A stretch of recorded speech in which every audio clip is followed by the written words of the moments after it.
Okay, I think I got everything set up.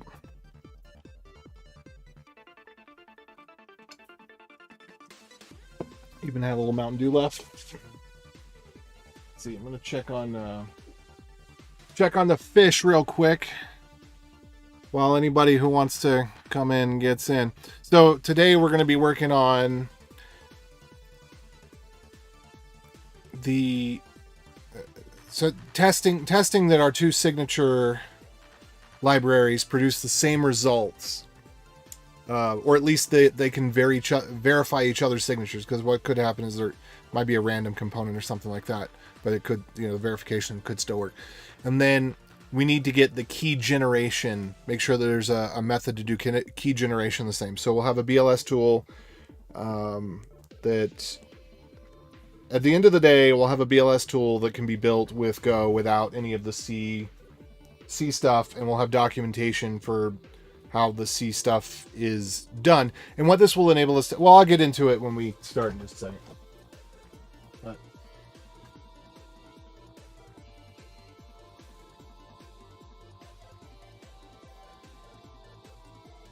one, two, three, 4, 5, 6, 7, 8,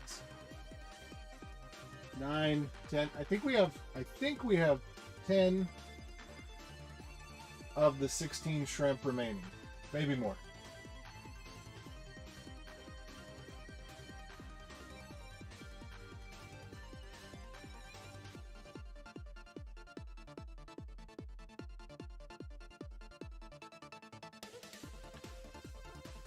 And they still haven't eaten their dead friend.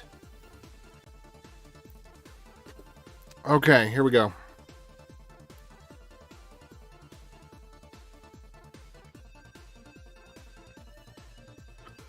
All right. There we go. Anything else that we need before we get started? Looks like mic's working, music's working, soundboard's working. We're good to go. Okay, so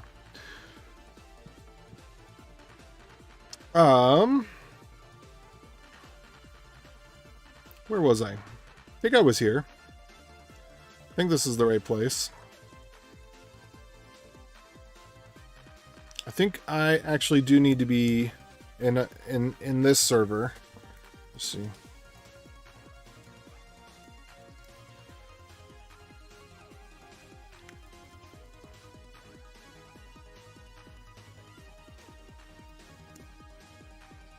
All right, what was I doing over here?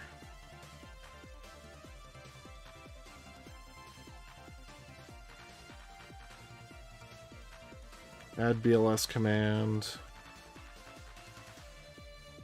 Okay, so what we were looking at was the sign function, private key from bytes. I wanted to look at the seed function. I think the secret in the seed. Yeah, this is a little frustrating. Keygen seed. This is the one I need to track down real quick. Well, I guess I don't. It's not that I must track it down right now, but we do need to figure out how we can generate a key from a secret. That needs to be figured out.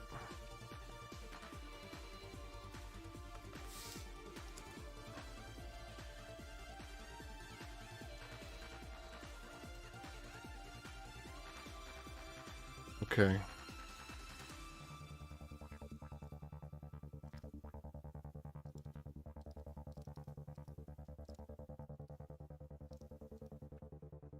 So this is a function that we might have to implement.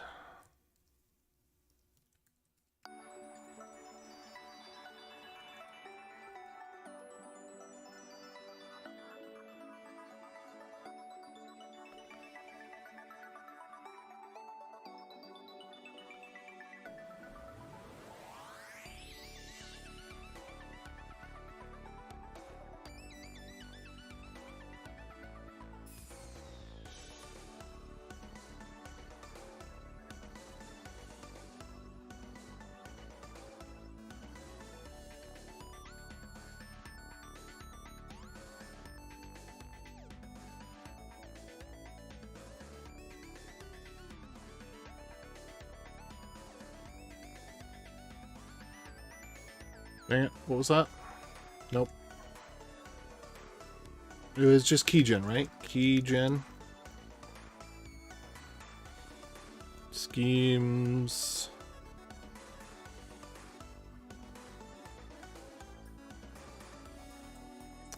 Alright, keygen calls keygen.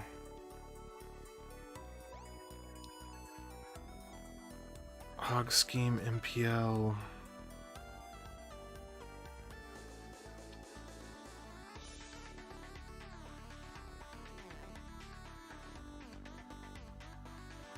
I think this is the one.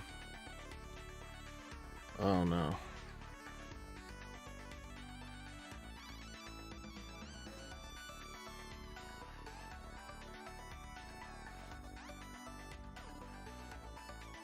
How come we have multiple...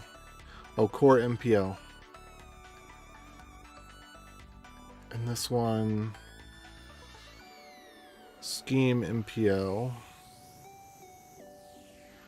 I'm not sure if they're the same thing or not. Let me try searching again from the top.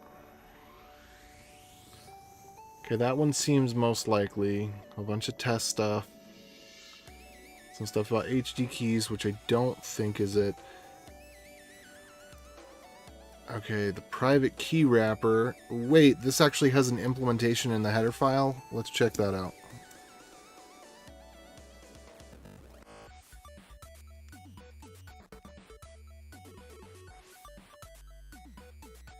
Okay, private key wrapper.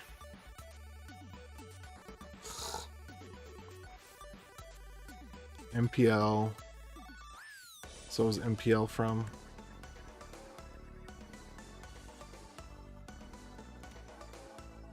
Private key wrapper, maybe? Let's look at the implementation here.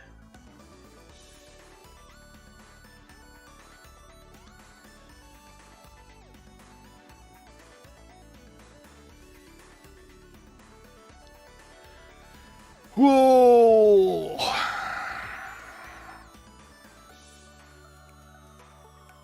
Okay, so this is not the right place.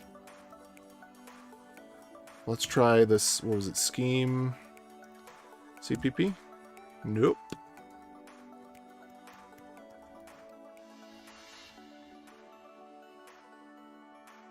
This one.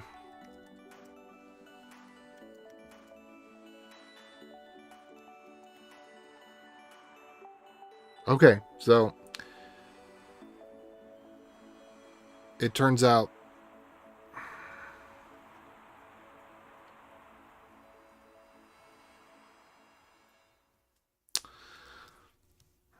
why doesn't it just call it directly?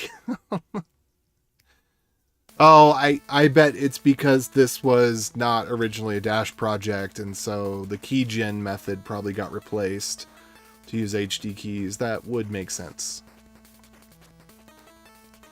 Alright, so let's go back to HD keys then.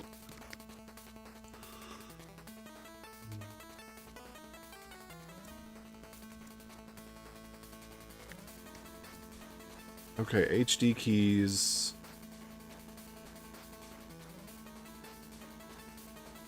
Where's the implementation file? Or is it implemented in the header file?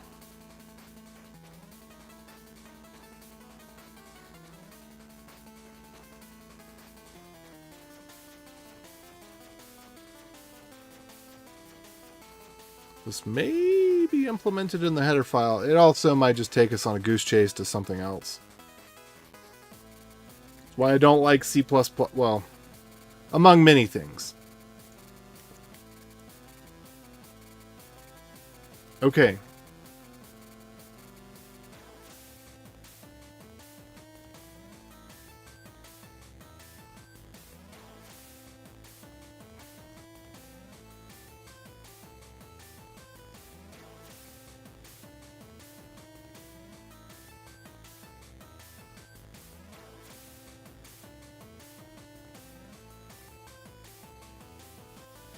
There we go.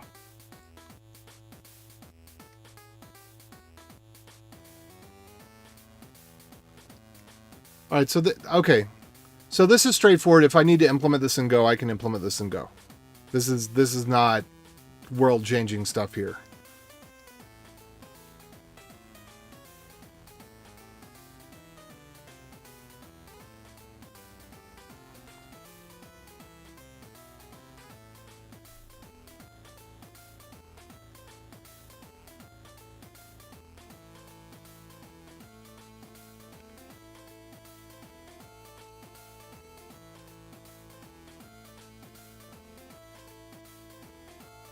Okay, the one thing that's a little bit weird that I'd have to figure out is this right there.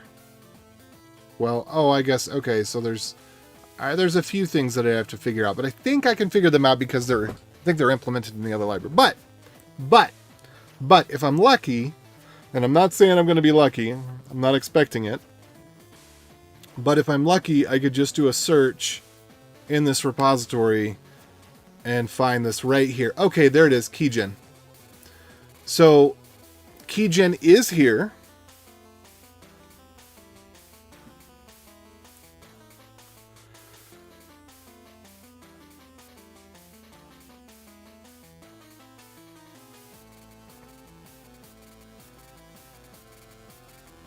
I'm not clear why I didn't see that in the documentation.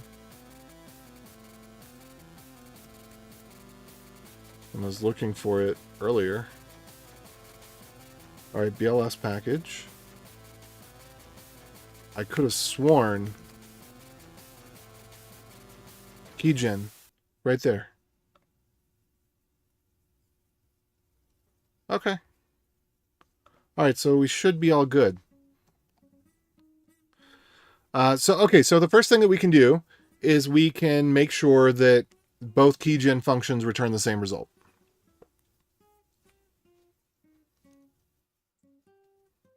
Okay, that looks... Yeah, okay. I mean, casual glance, this looks right.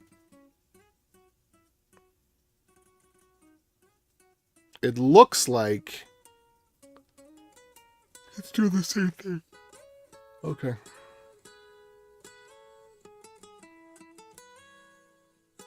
That's weird. I could have sworn I was looking for that earlier. Okay, cool. So I have a higher and higher degree of confidence that everything here is above board.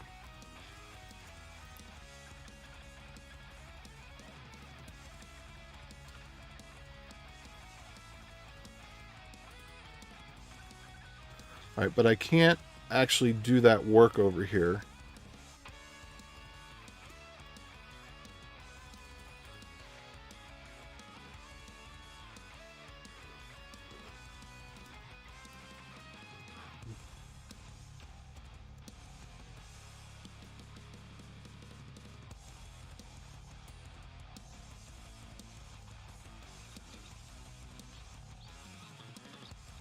All right, so we're going to copy this. I'm going to call this other one Chia BLS.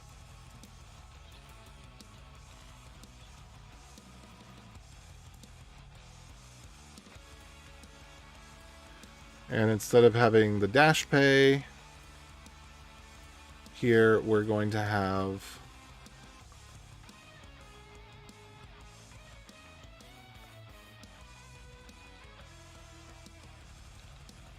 Chia BLS Go. And then we should just have... Oh! So it'd be Gen Key, but the secret... So seed is not hard. So we need to do seed. But seed was literally... Was it SHA.SHA2sum? And then we would just give it that, I think.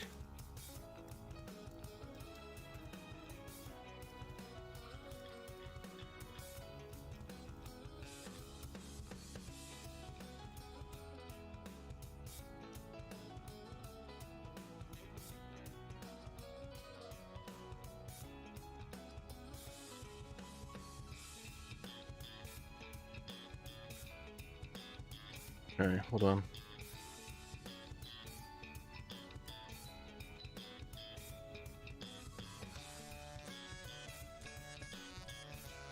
think it was called checksum in here. Yeah.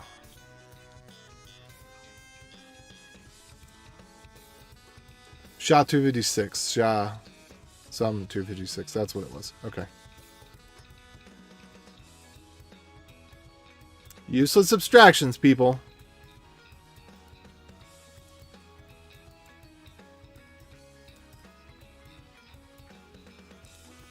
Alright, Chia BLS. I thought the package was called BLS. Yes, it is called BLS.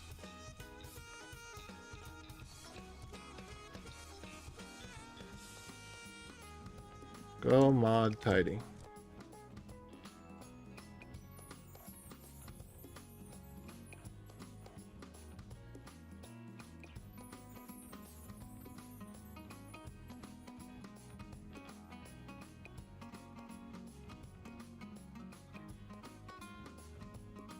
Keygen. BLS.keygen. Byte.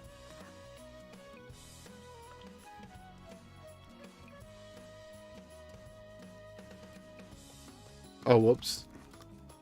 Keygen, there we go, not gen key. Okay. So that would give us a private key.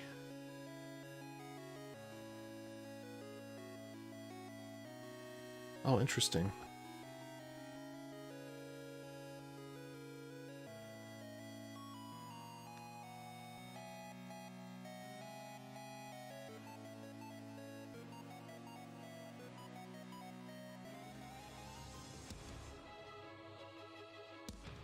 Wait, this doesn't make any sense. Because it's okay, the other one said it was an HD key, but then it didn't actually take the mnemonic. But whatever, we're just going to test to see if the values are the same. Alright, and I'm guessing if they're sane, it's just going to be called public key. Yeah, public key. The method should be called public key. And the reason, new public key, fingerprint, bytes. Oh, okay, never mind. There's his bytes.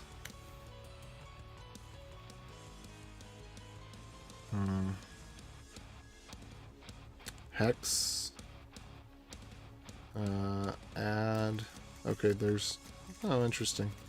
Has some similar functionality to the other curve.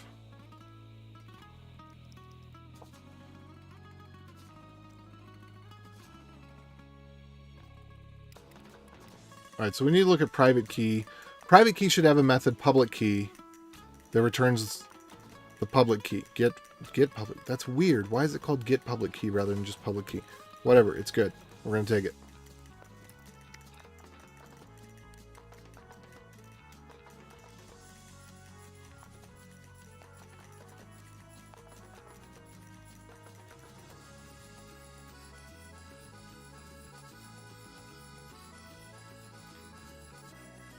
Alright, this is bytes.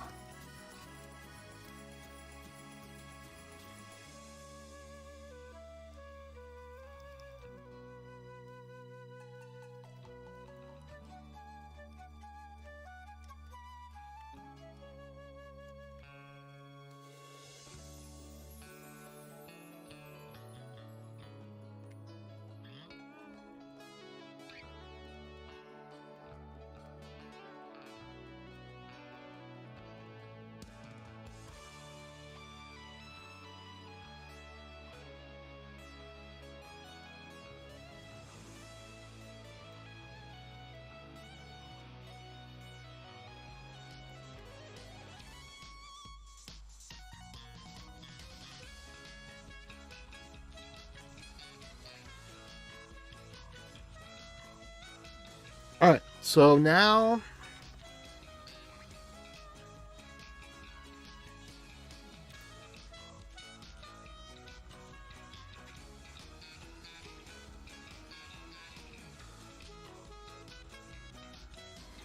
Fingers crossed we get the same values.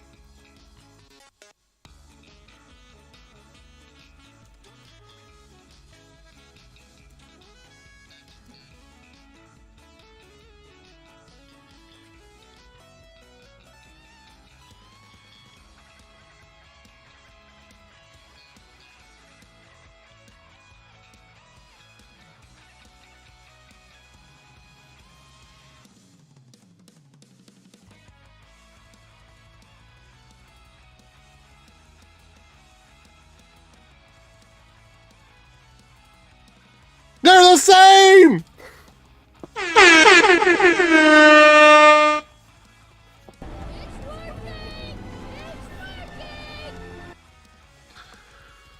Alright, cool. Well, that's good. Alright, now let's try to do a signature.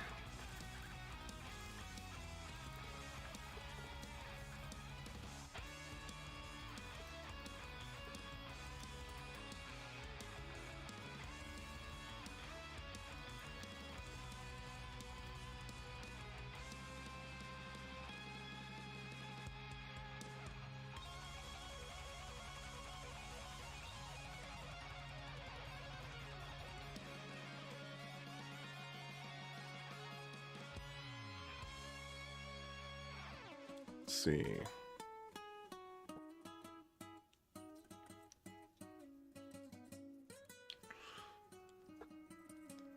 And the real cool thing will be if we can get all the tests to pass by just doing a straight swap for these.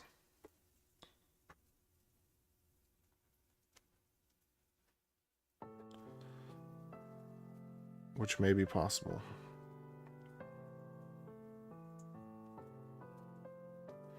And if we could get the Ethereum working rather than the shoot. Which again, now that I know the magic string, if only I had known the magic string earlier. But now that I know the magic string, where did it go?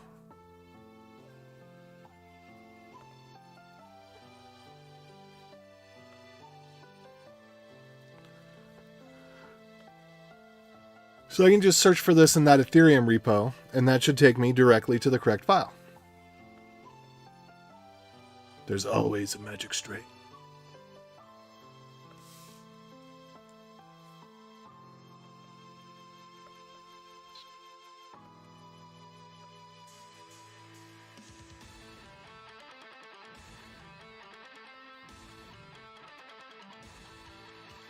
Ooh, that's not good.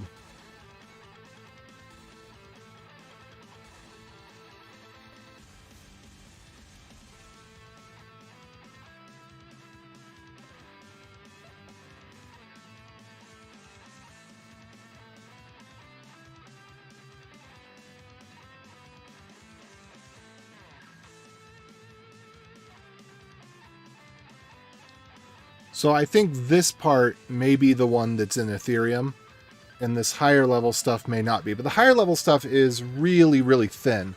So I think that it could work to swap that one out, since that one's been absorbed into the Ethereum one and not independently maintained. Oh.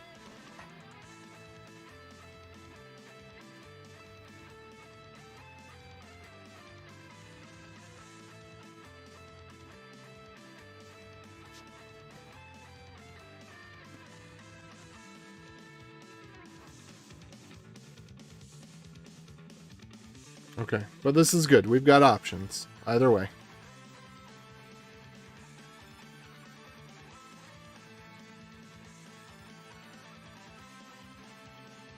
Alright, so, oh yeah, what I was going to do next is see if I can do a signature. And I hope that if they have a random component, that they just expose it so that it's easier to, you know, do what needs doing.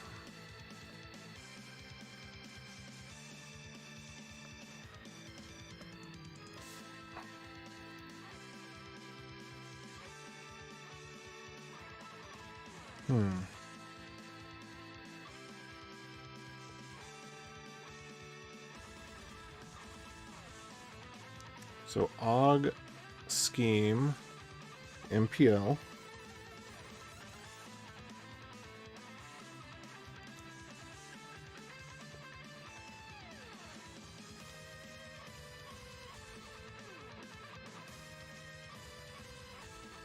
So how did we get to... Where did the ASM come from? That's my question. Aug scheme MPL. Okay, where do we define the scheme? Let's look for the current verify functions. And let's ignore third party for now.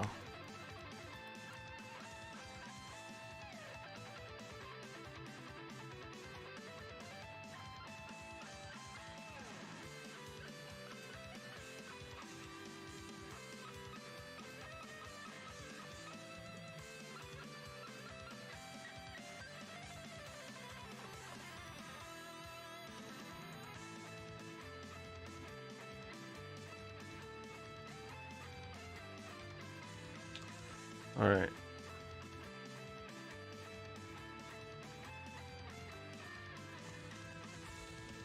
This is where I gotta do circles around myself.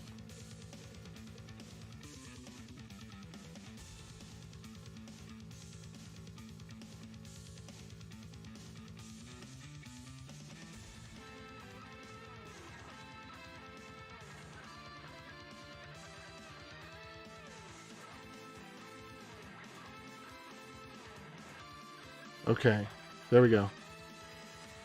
Schema. New basic scheme MPL. Alright, so let's figure out where that comes from. And again, that might be underlying.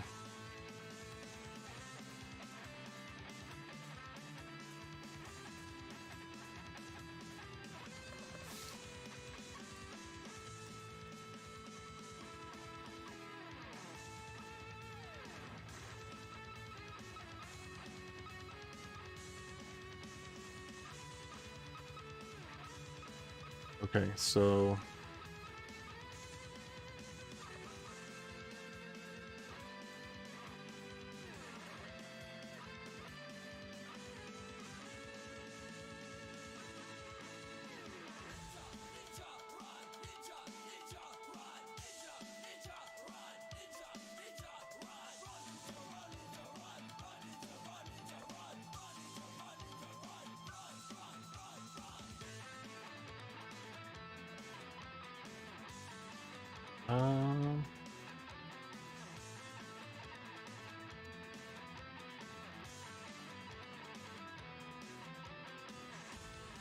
I changed the install here somewhere.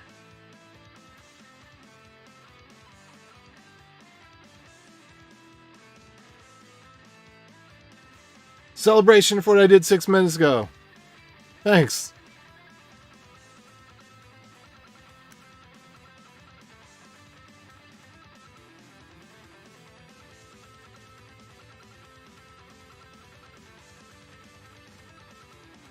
No, was that not? Is build maybe?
Okay.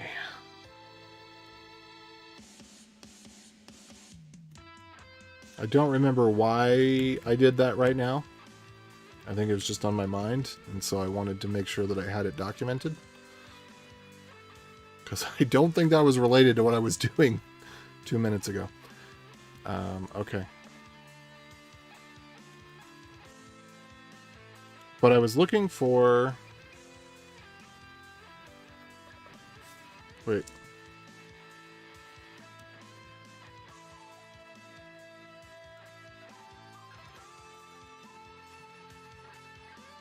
I was looking for the verify function. Oh, and I needed to look for the schema function for that. And we have the augment. This one had the augmented schema, but we need to have the basic schema. So this one is doing aug scheme MPL. Maybe that doesn't mean augmented. Maybe that's like Augustus, and maybe that's just normal. So I need to figure out where aug scheme MPL comes from.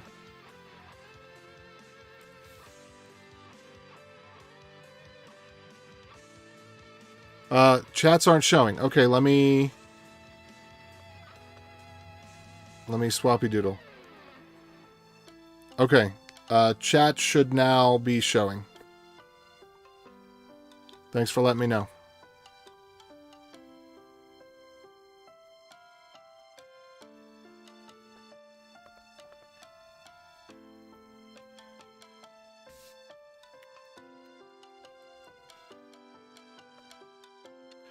So what's the difference between aug scheme MPL and core MPL?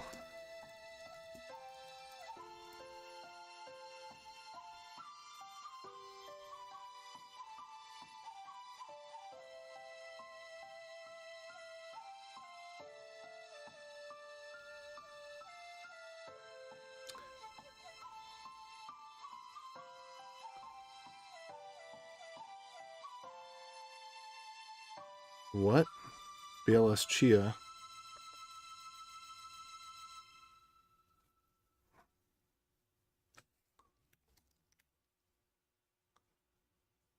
Okay, 3 schemes available. So we need to make sure that we are creating basic, I think. And let's see if this other one has basic implemented.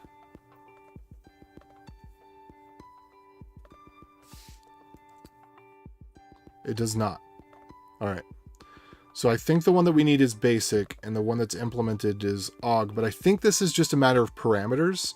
I don't think that it's a big deal. However, when we look at the DashPay BLS signatures, it's using BLS Chia, and it's using... okay. So the BLS signature package, at least, well, that's what it's using in the README. That might not be what it's using in the code, because generally speaking, DashPay doesn't update the README. Okay, let's see.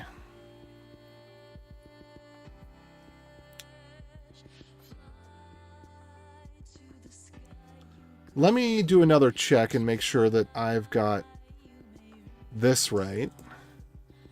Really? Okay. But if I do basic... Alright. New basic scheme.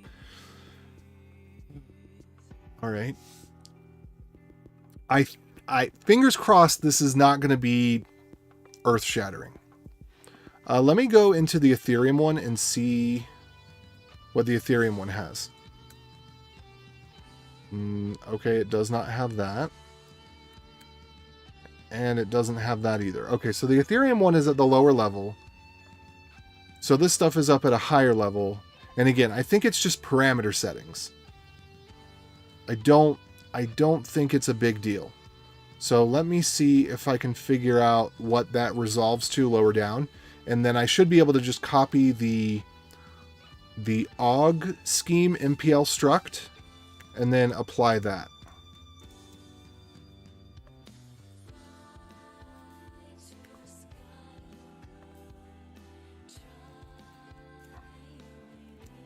All right, let's do vendor. Oh, go mod vendor.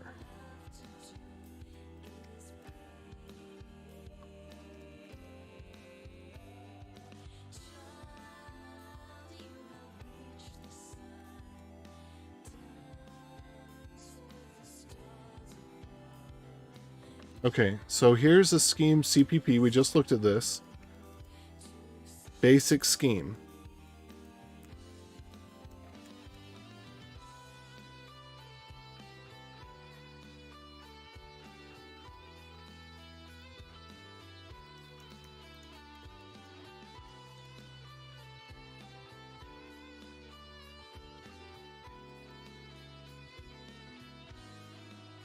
BLS basic scheme. Where's BLS coming from?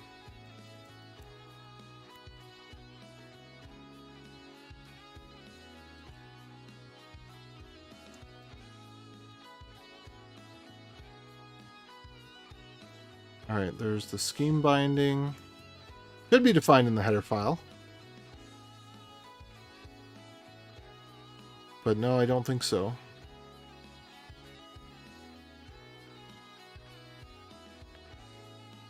Alright, and the Go code is just a wrapper around the C++ code. C++ code is just a wrapper around the C code. So where's the C code?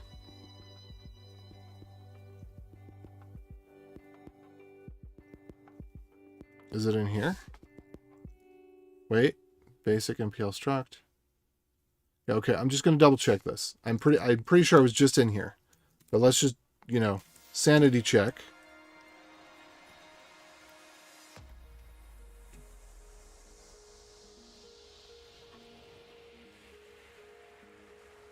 Okay, new C basic scheme MPL. Okay, so this goes down a layer.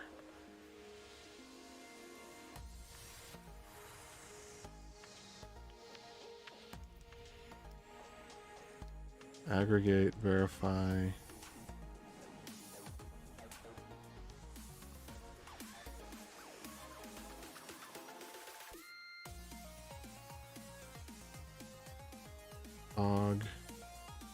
Wait, then what's the difference between these two? Weren't they both? Struct core MPL. Oh, core MPL is a private data structure. Just C core MPL. Okay, so scheme is an interface.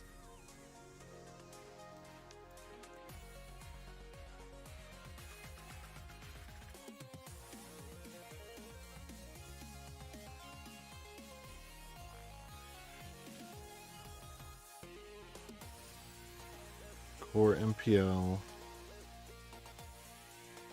Okay, so we may need to make a modification to that chut code, but it looks like it'll be a pretty simple modification. Let me go to the cryptology repository, and let's see if that one has the basic scheme implemented, because if it does, we could probably just copy it straight over. Let me go back to GitHub on this. Okay, basic scheme. No. Og scheme.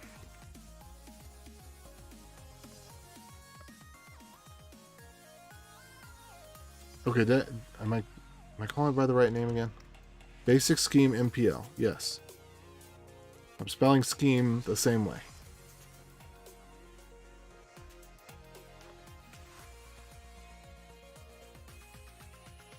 You know what? Something else I want to do now that I know about these magic bytes is let me check for that BLS sig salt. Okay, that one didn't appear here, but it did appear. So, am I on the right package? Let's go to the chute one.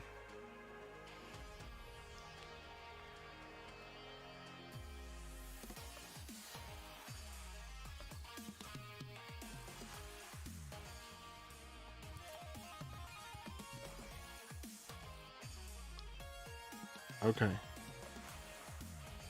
What if I just look across all of GitHub for this? So, how about I just search GitHub?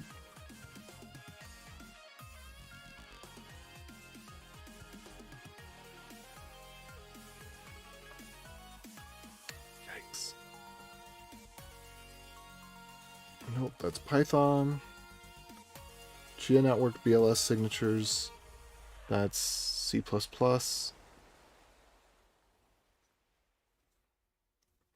Miracle. Oh, that's C++. Let's see. Can I find languages Go?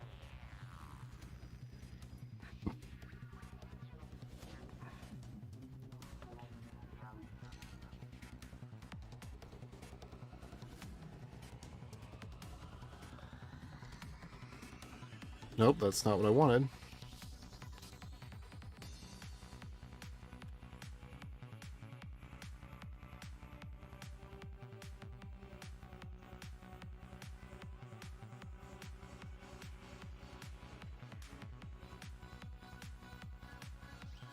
Can I find within here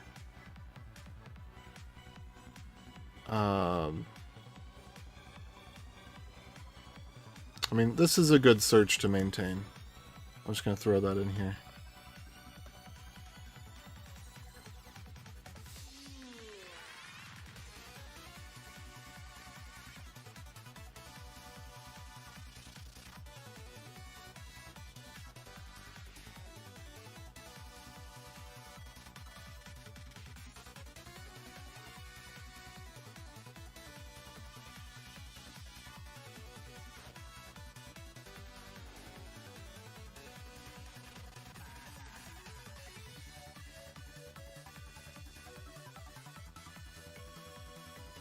Alright, let's look at this one.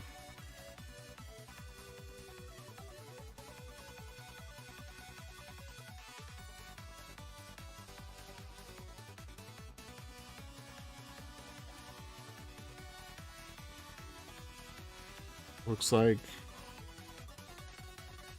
a lot of it is dash or from this POC Chia POS.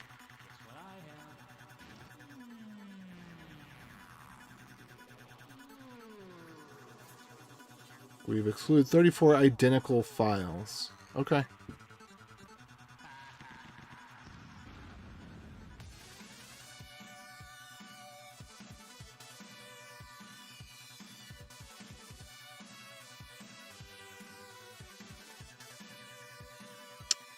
And most of these have no stars. That one's C++. I don't know why. Oh, it's showing up because it is a Go file in a C++ repository. Well, that's not promising. But let's take a look at this one.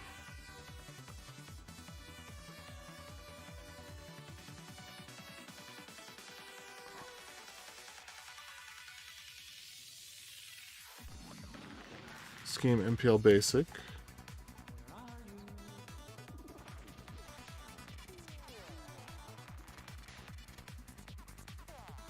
Alright, it's an empty struct, but then what? Okay, so this one I'm not quite clear on what we're looking at here. Oh, it's C code as well though. So maybe there is not a pure Go implementation of this thing, but this might be close enough to get us there. Because whatever the scheme is, like I said, I think it's going to be the tweaking of a few parameters. I don't think it's going to be an entirely new thing.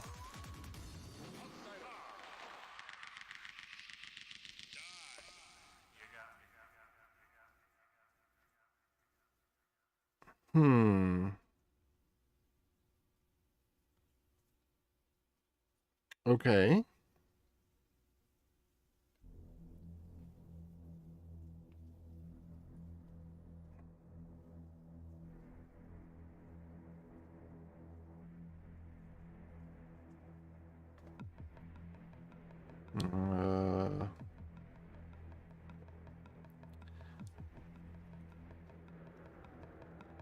This just doesn't make a lot of sense to me, this kind of circular...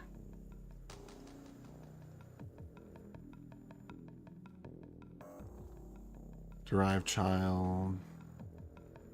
So is there... Let's look at sign. Is there a different sign implementation? What does it do? Alright, here's the definition.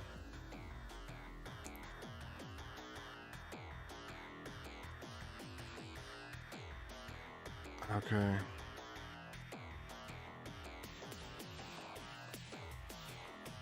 And then schema type is passed down into the C code.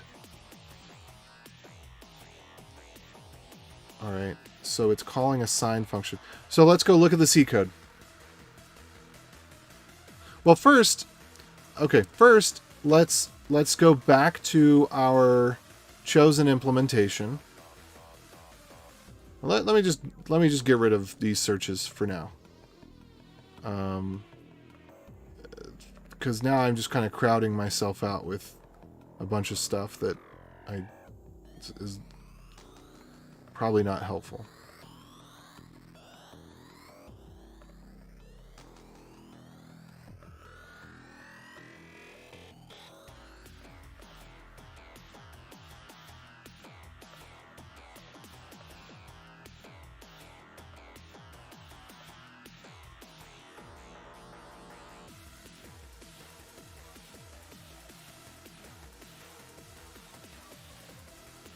Let's see if I can just get some understanding of what this means.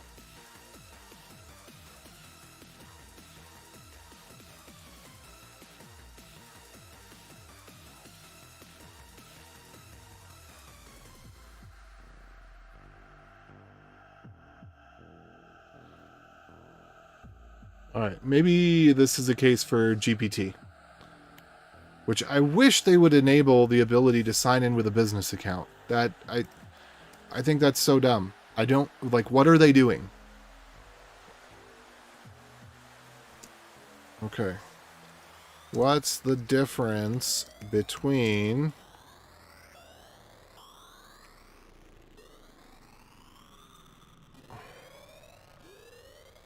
let's see what it says. I broke it. GPT is broken.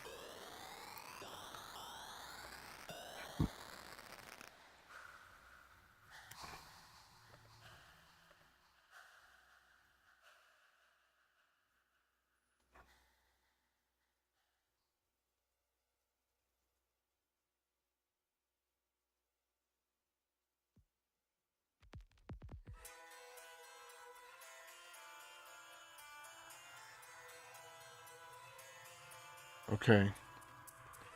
What are the technical differences between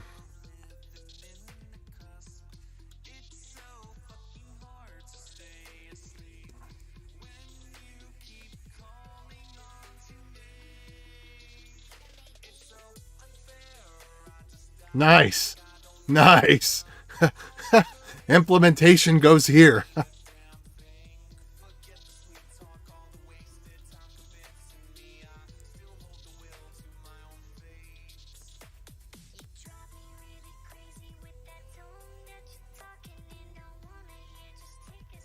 All right.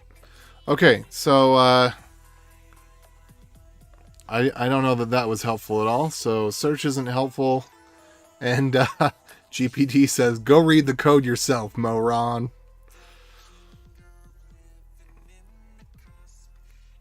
And so it is. We will do it.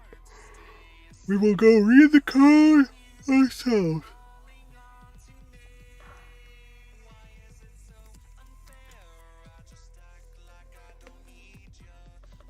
All right, I do just want to make sure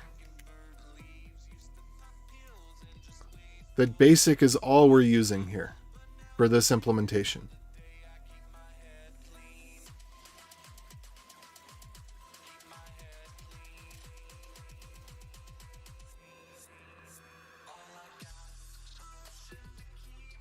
So, like, what is the other scheme that would be returned?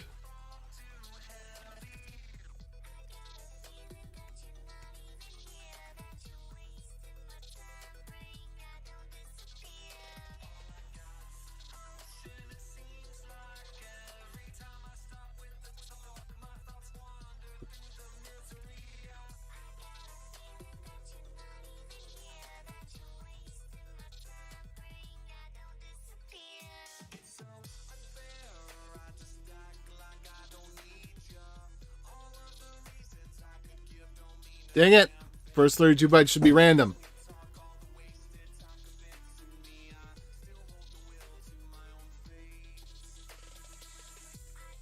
Oh, okay, never mind. That's just comments carried over from the C++ code.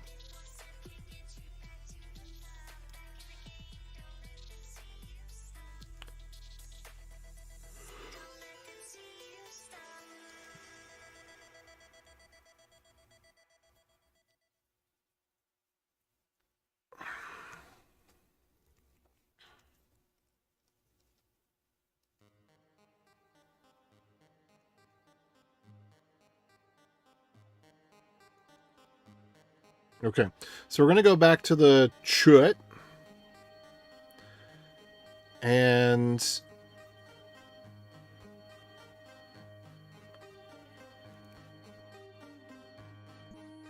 we're going to go look at the sign and verify functions. Or the private key function, maybe?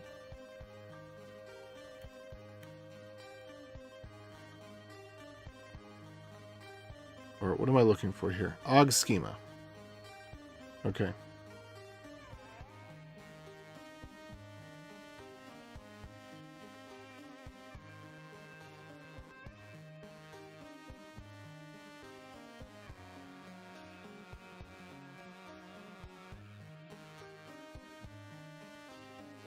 Well, okay. So I guess we have something. We have a BLS command that can run and go that can generate a key, so it seems. Do we need to get to the point of verifying it for the work that we're trying to do? Kind of, sort of. Yeah, I do want to get that far. But in terms of being able to automate the setup of an Evo node, we can automate the setup just with the functions that we've found, because all we needed to do was know that we could take a seed and we could generate a private key, and that we could, generate a random one as well. I could compile that with TinyGo, release it, be happy as a clam.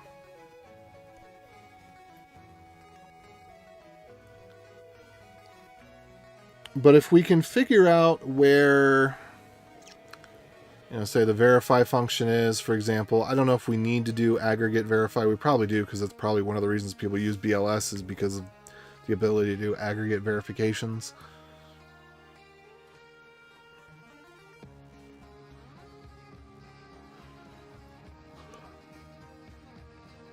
But my guess is that the basic scheme is going to be really, really similar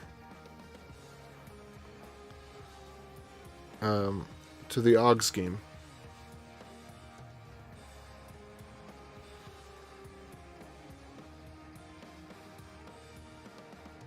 And it's going to be a matter of tweaking a few thingamabobs.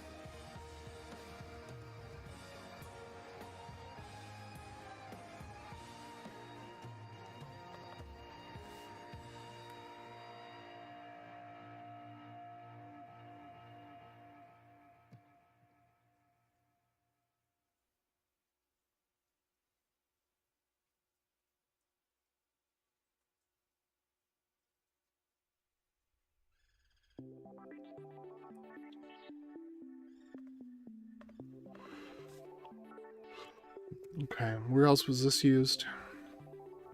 Obviously in there.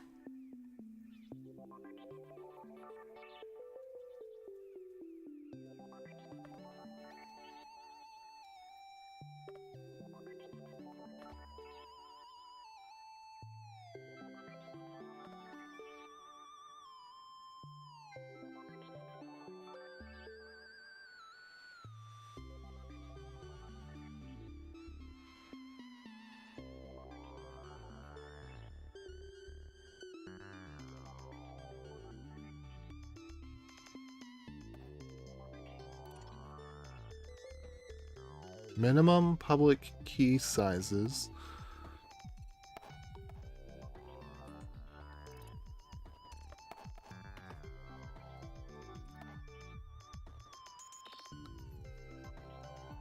The updated version of it is inside Go Ethereum. Okay, so this person came to the same conclusion I did.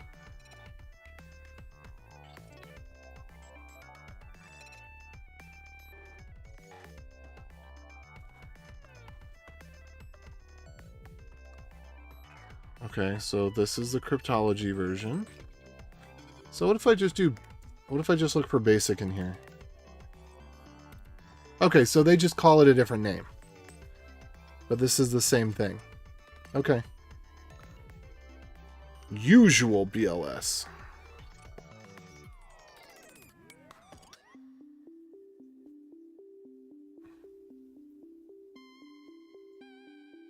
Alright, so then maybe I can just grab the verify function from here.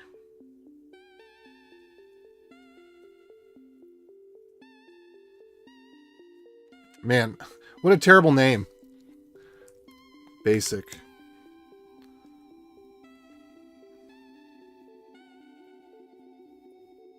No! No! They've got Rust in their Go code! Oh, no. It's the... Okay, I see. It's the Rust implementation is in this repository. No, what? I'm confused.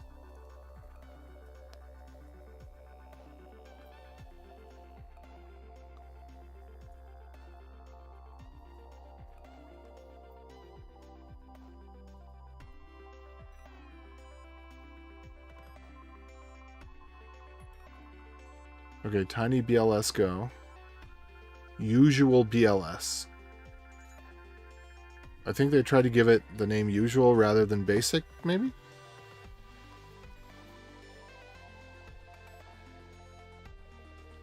Do they have the AUG?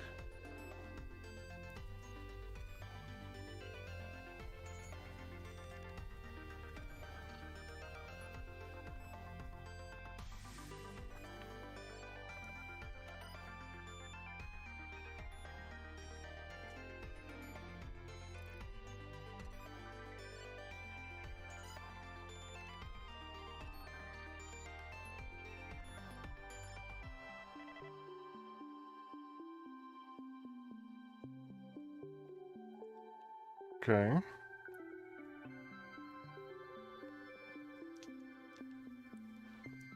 Alright, let's take a look at the BLS SIG package and see what we notice. It's got tiny and usual. What does that mean?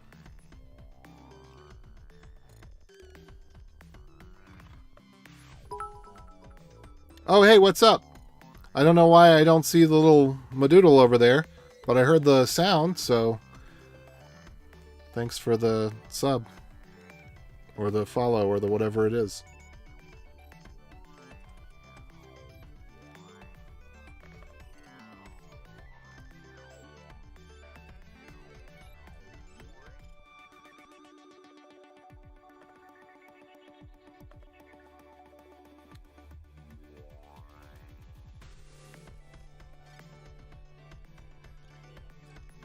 What would Scheme VT mean?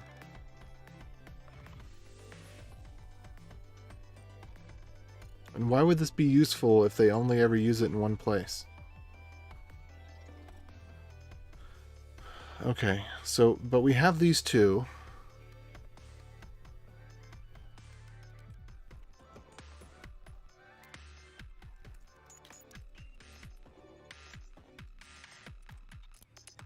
Verify signature VT.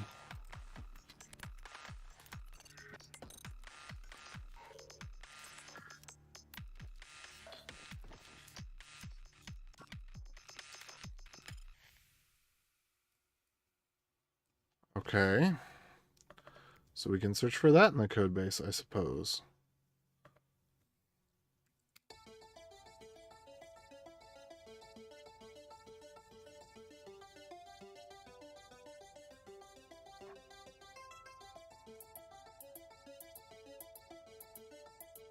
Alright, tiny BLS SIG, got it.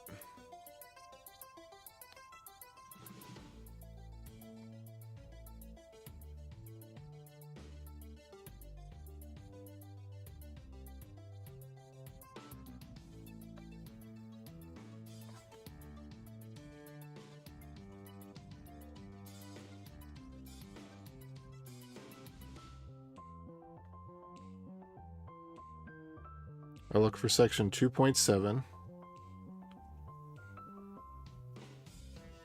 Ah, here we go.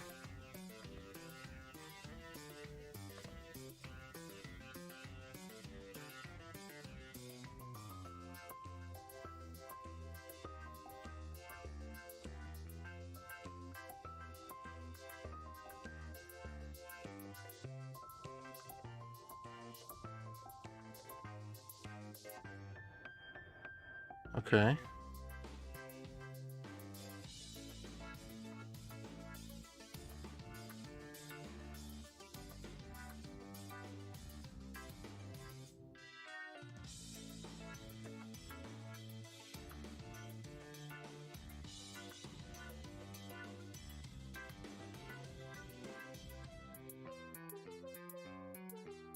Okay. So those are all identical to core. And then let's check out...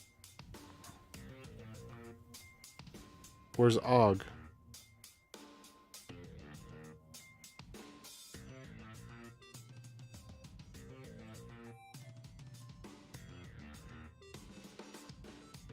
Alright, what did I miss? 3.3. 3.2. Okay.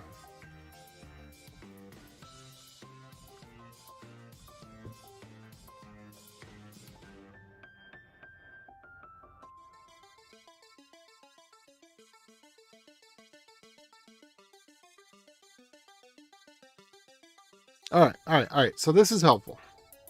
This is legitimately helpful.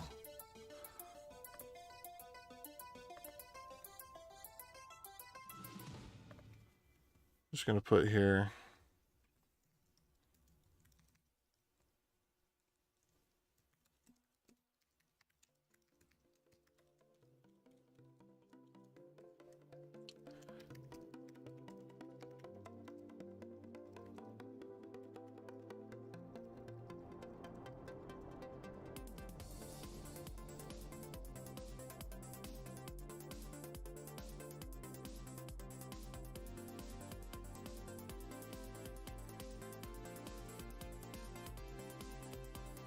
Okay. All of the schemes in this section are built on a set of core operations defined in Section 2. Thus, defining a scheme requires fixing a set of parameters.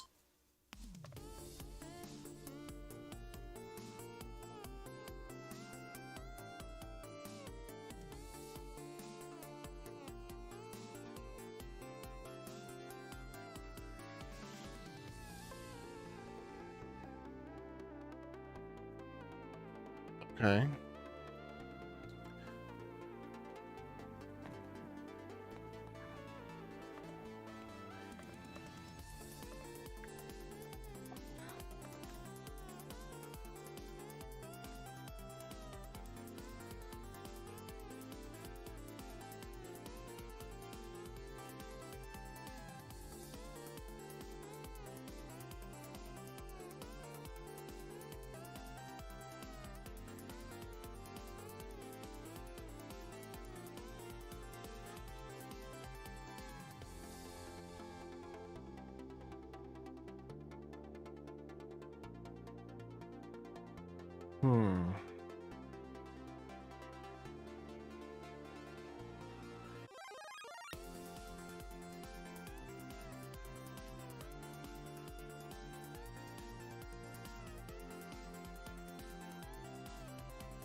Okay, we weren't actually using it to the RFC spec where we were doing the seed.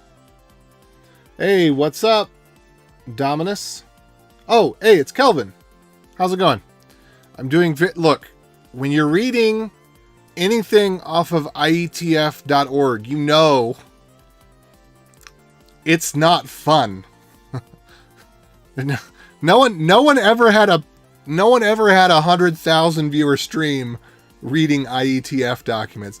I don't think the Prime could make it work. But that's what I'm at. I'm trying to figure out the distinction. So this code, what I found is that some of the code that I need is not actually implemented in Go. Or rather, the pure Go version just it doesn't use this implementation. So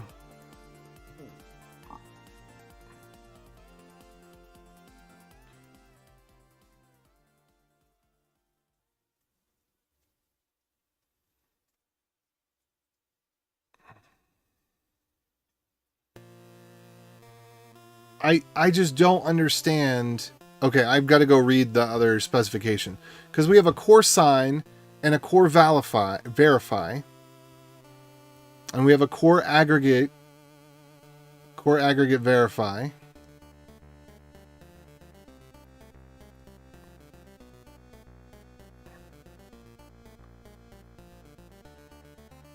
And then BLS signatures use these functions defined above according to a particular scheme. All right. This function first ensures that all messages are distinct and then invokes core aggregate verify. So private key 1 to private key in, message 1 to message in, and then a signature.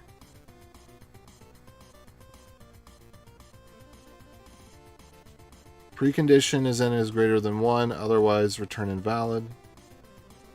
Okay, so, or no, greater than or equal to 1. Alright. Any two input messages are equal, return invalid. Alright, so I think I may actually have enough information from that to go to the next place I need to go.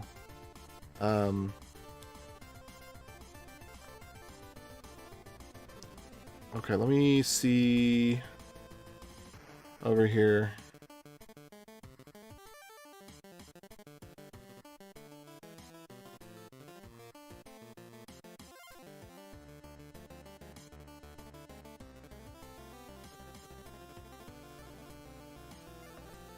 Okay.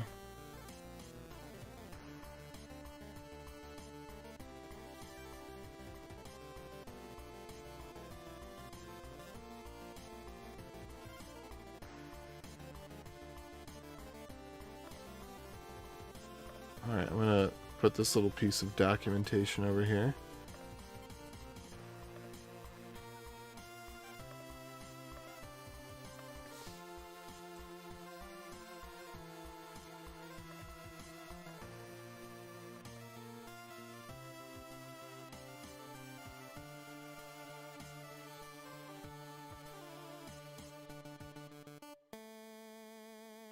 Low entropy secret keys should not be a problem regardless of programming language.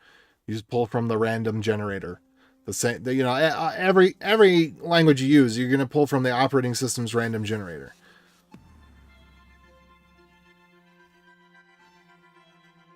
Oh, we tested millions versus thousands. Okay.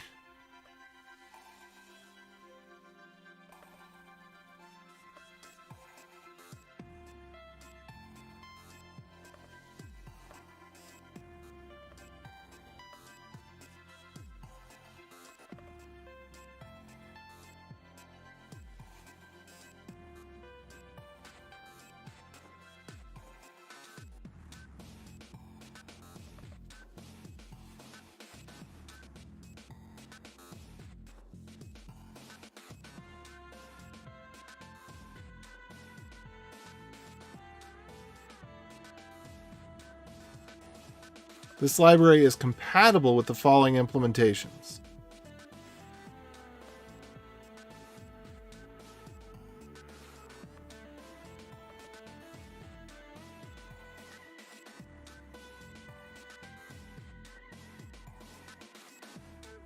Okay, so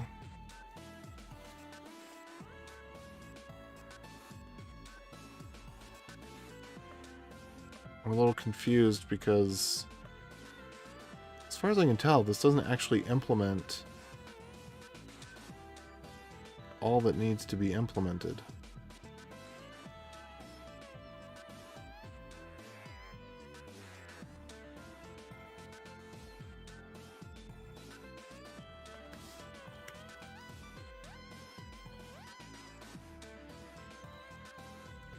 Hey! I did not notice this before.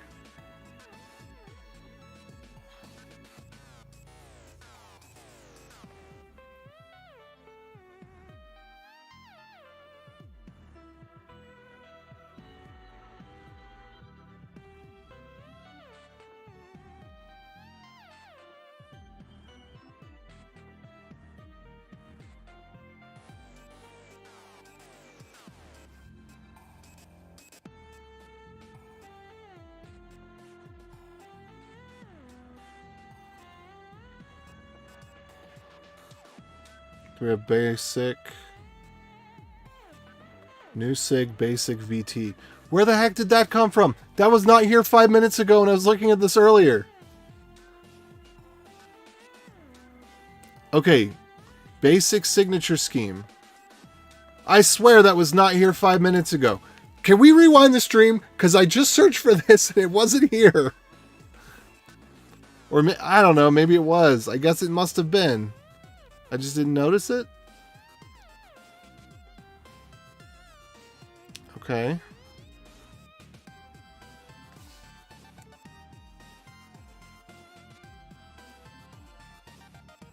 Alright, sig basic VT. It's just a string. Okay. So then we should just be seeing create signature VT message. Ah! I come up, verify signature of VT. Okay.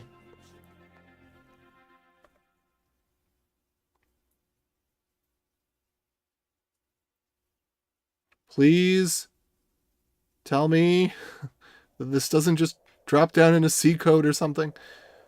Okay, signature DSTVT. Okay. And that's it?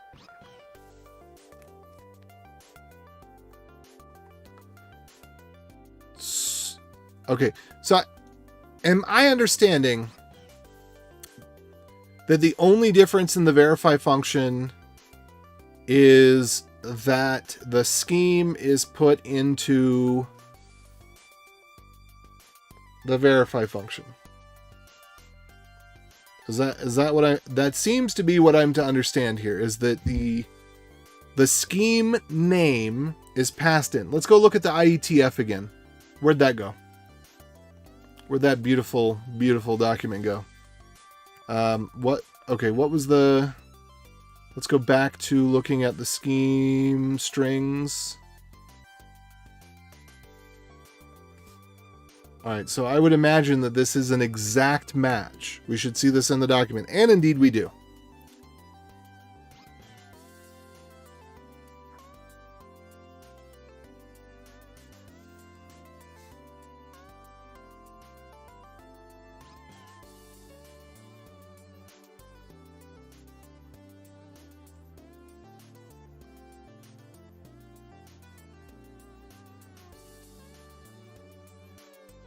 Okay, domain separation tag. I'm pretty sure that this is considered a domain separation tag.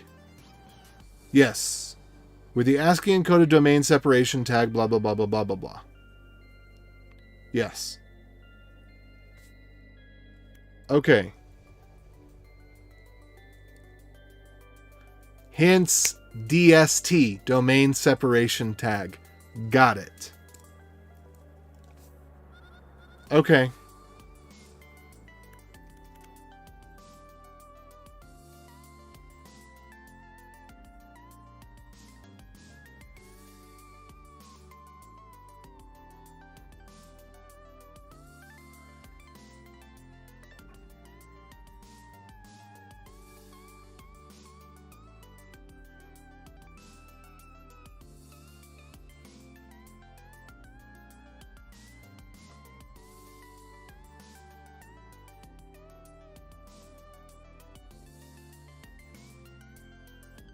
Alright, so we get the public key, rerun core sign with the message concatenated. Message is an octet string. Verify message signature. But this is on core verify. But I'm confused because I thought, okay, let's go look at core verify real quick. Let's look at the implementation for core verify. Where is the tag? An octet string signature and the format output by core sign. Okay, let's go look at core verify again.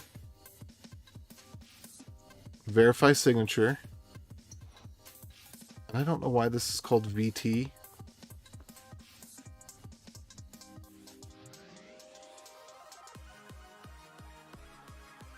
But we have, okay. Hash P1.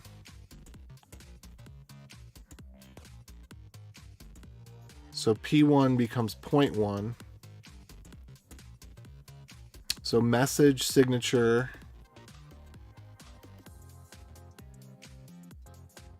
And it gets the public key. So the tag is part of the public key according to the spec if I'm looking at the differences between these two correctly. Public key to point. Okay, so pub key to point. Let's go look at pub key to point. I think I'm understanding this now.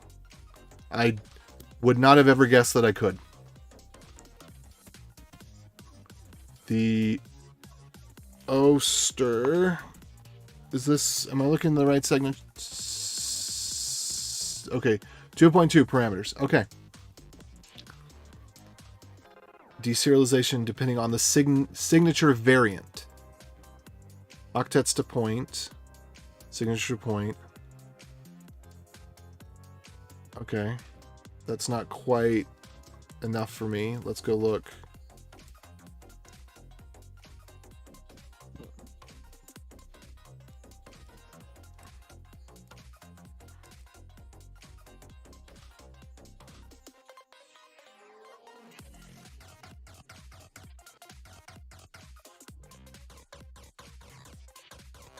Section 1.3. Okay, take me to 1.3.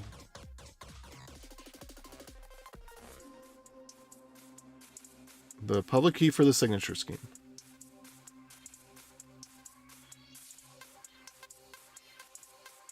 Concatenation, yeah, okay.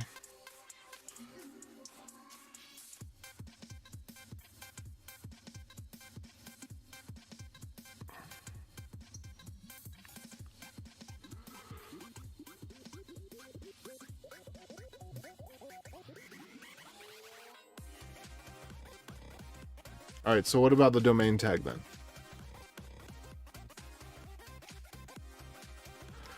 This function must be domain separated from the hash to point function.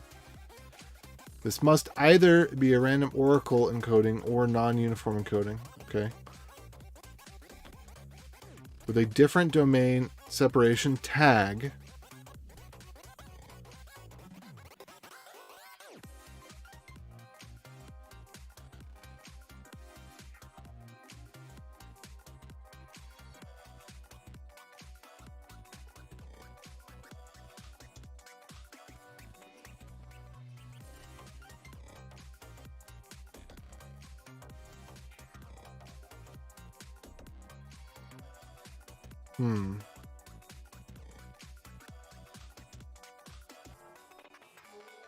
How could that work?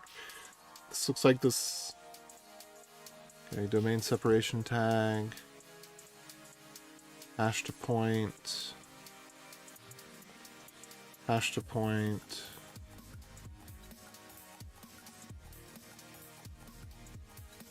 Yeah, it's kind of confusing when it's like, the recommended magic string is this. Would it work with a different magic string?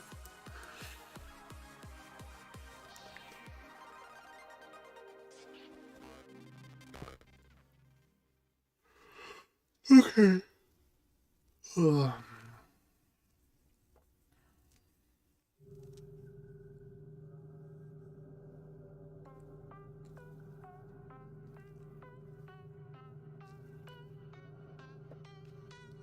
All right. So, from what I can tell, let's look at core sign.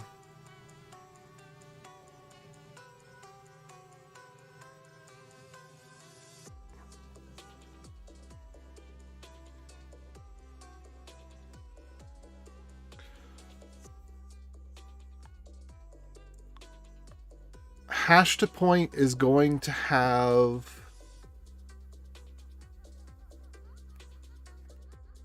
the domain separation tag. And I'm not sure about point to signature. Let's go look up the definition of point to signature. Point to signature.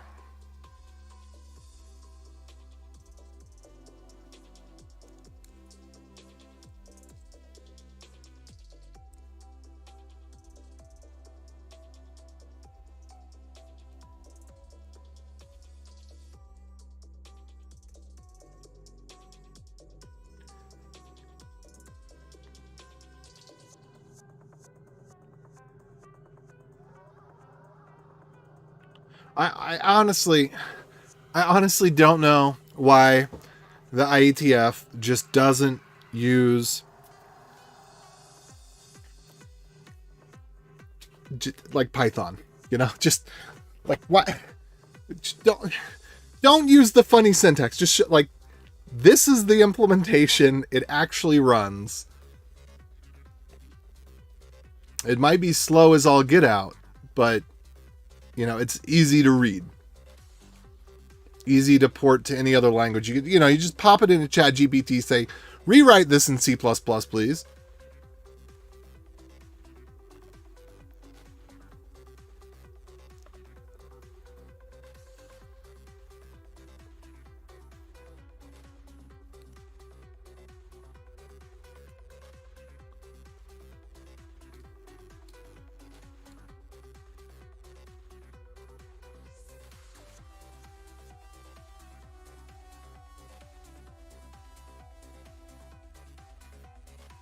E2P, E1, E1 and E2. Okay.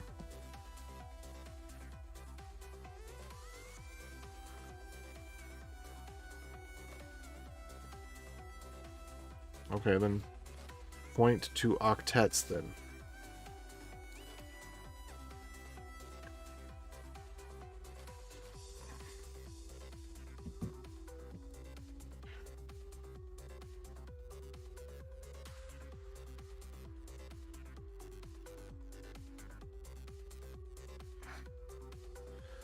Some of the definition stuff is a bit circular. Returns the canonical representation of the point P as an octet string. This is known as serialization. Oh, really? What is the canonical representation? Is that not what this document is for? To define what is the representation? Okay, whatever. I think I get it. I think if we go back to this one over here, I think if I look for that magic string, if I can figure out where that magic string went.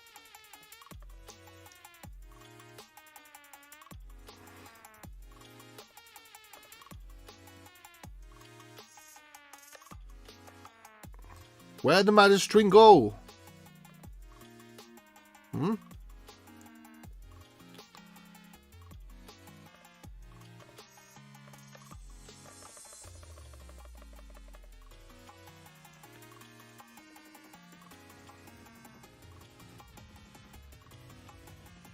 All right, so my next question is, before I go further with trying to modify that thing, since I found this here in Coinbase, can I find it in Go Ethereum? Because if I can find it in Go Ethereum, I will use that instead, because that is the one that is currently maintained, and according to someone in the comments, has also passed an audit. All right.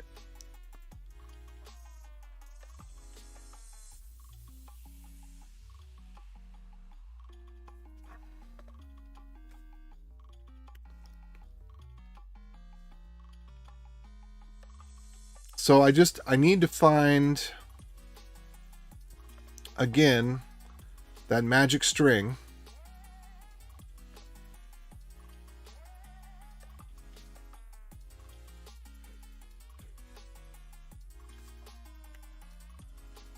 Okay, can I just find SHA in here?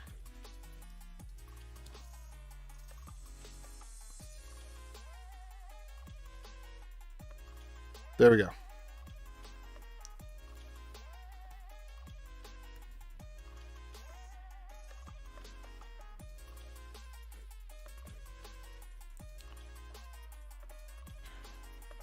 Right here. In some cases, the only difference is the magic byte string. Domain separation tag, or DST.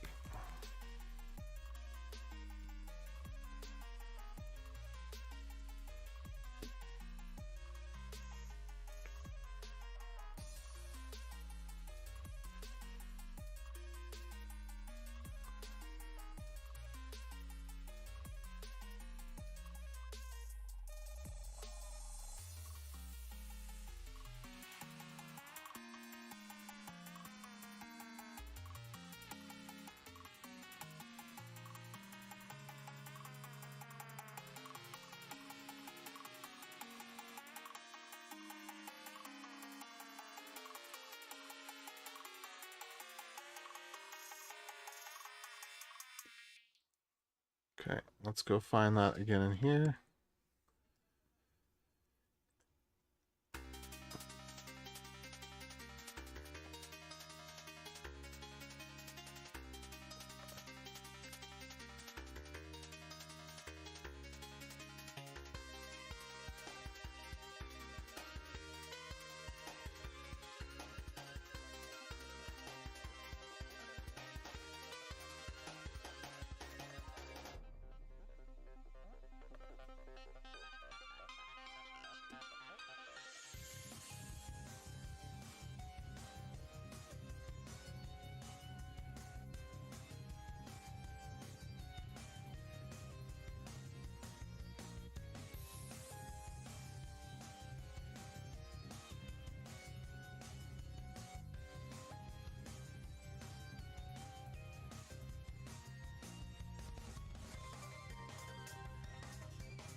Okay, what was the MPL versus...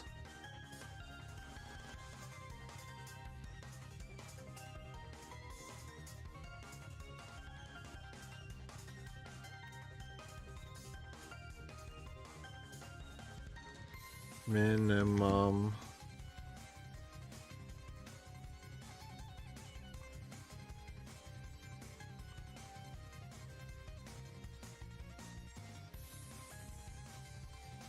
So is there an MSL?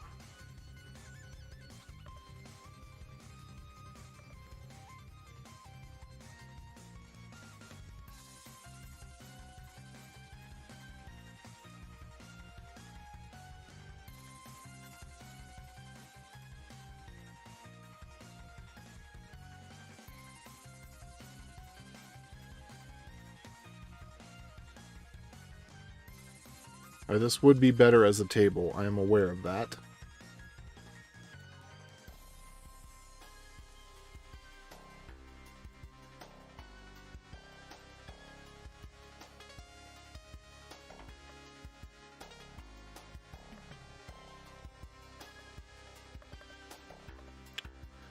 Okay, public keys are points in G1.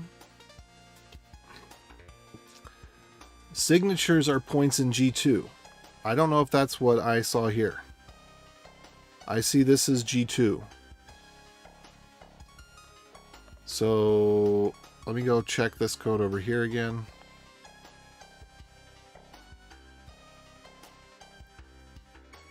This says MPL, but look, it says G2. I'm confused by that.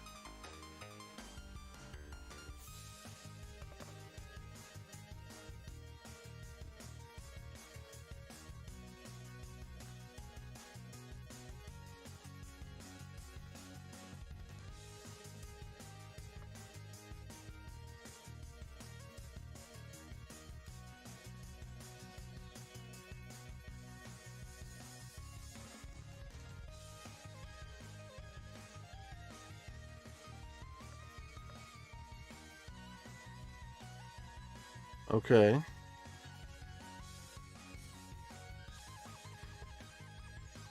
All right, let's go look at the...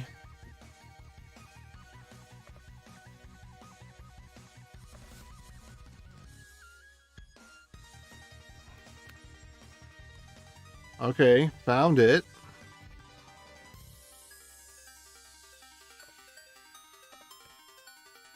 All right, now let's look at G1.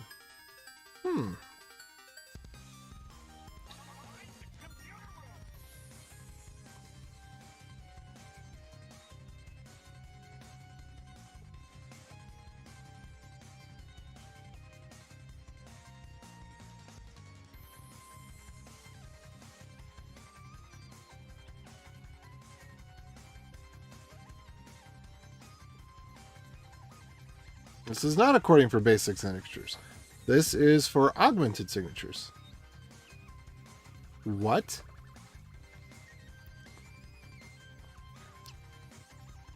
Oh, that's a typo.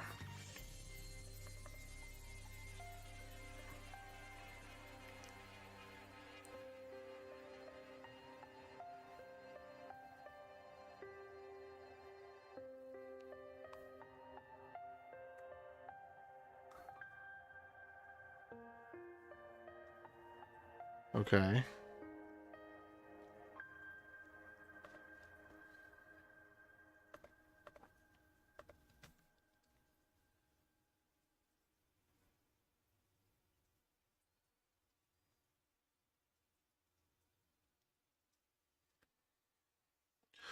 All right, so I am definitely confused.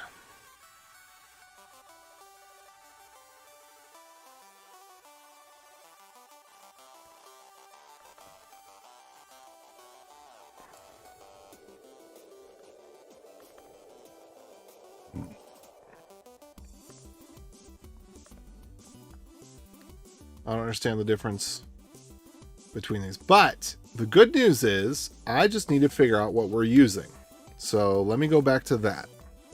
What are we using?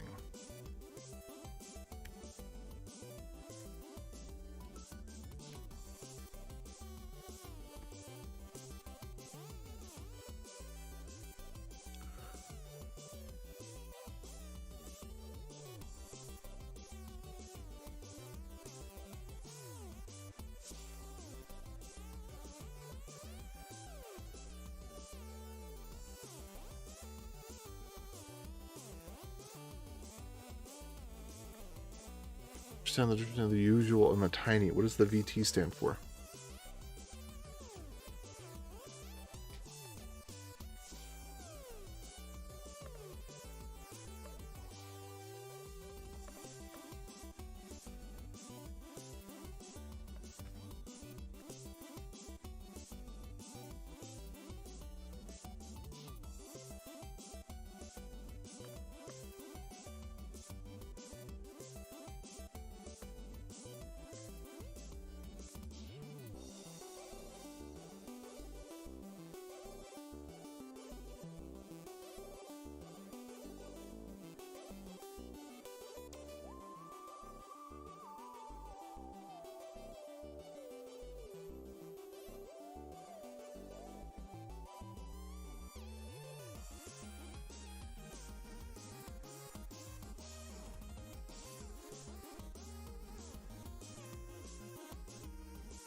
See what happens if I search for G1 XMD. Nah. So we're not using whatever that is.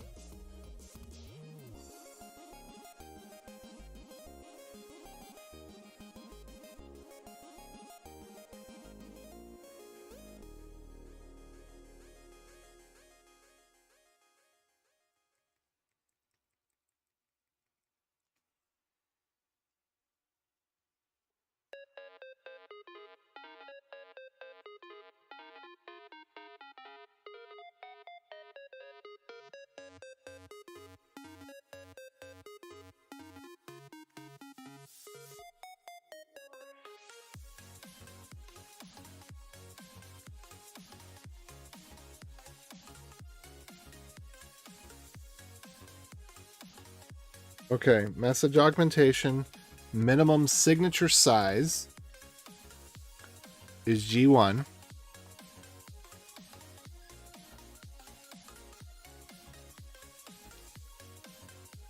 Minimum pub key size.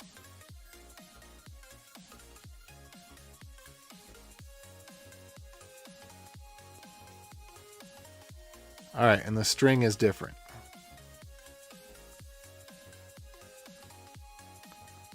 Okay.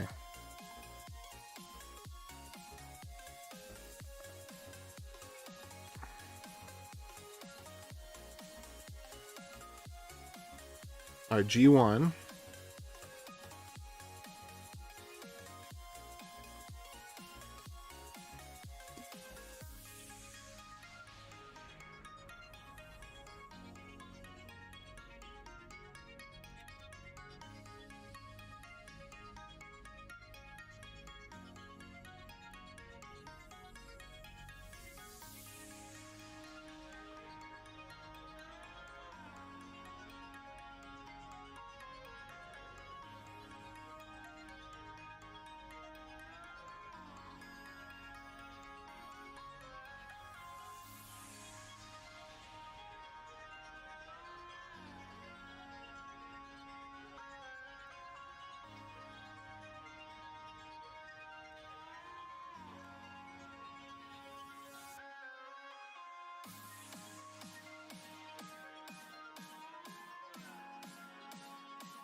All right, so this would be the MP.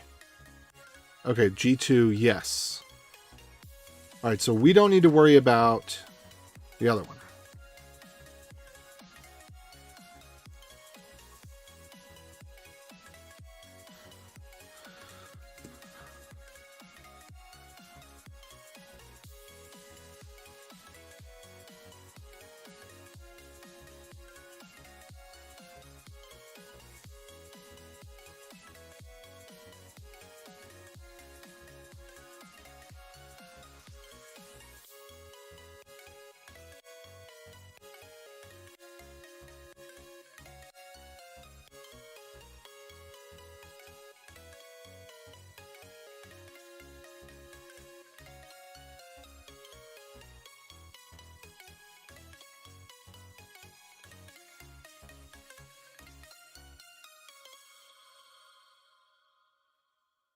All right.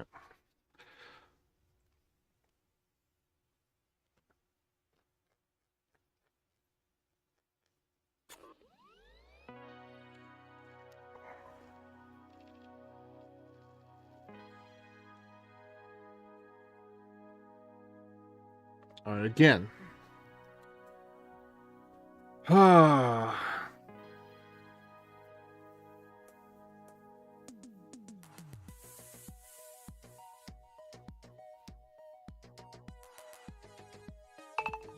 Oh no. What's this?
Mute.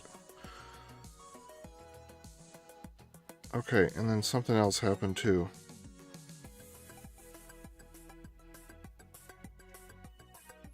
Oh.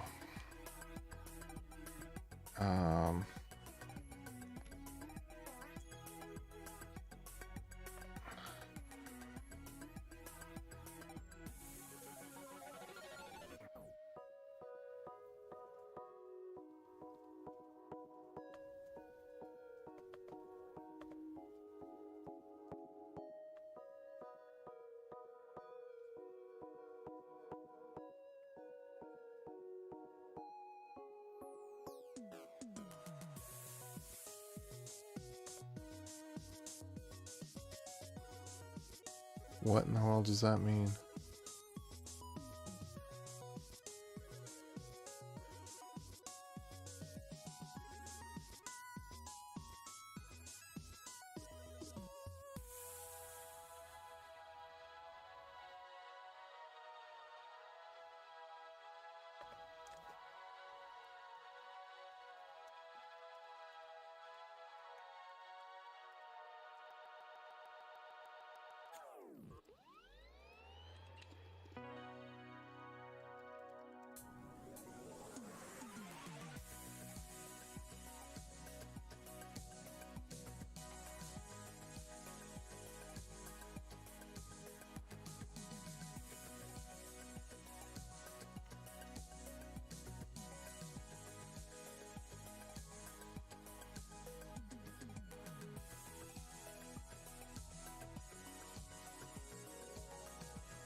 I need to check one thing real quick, and then I'll get back on this.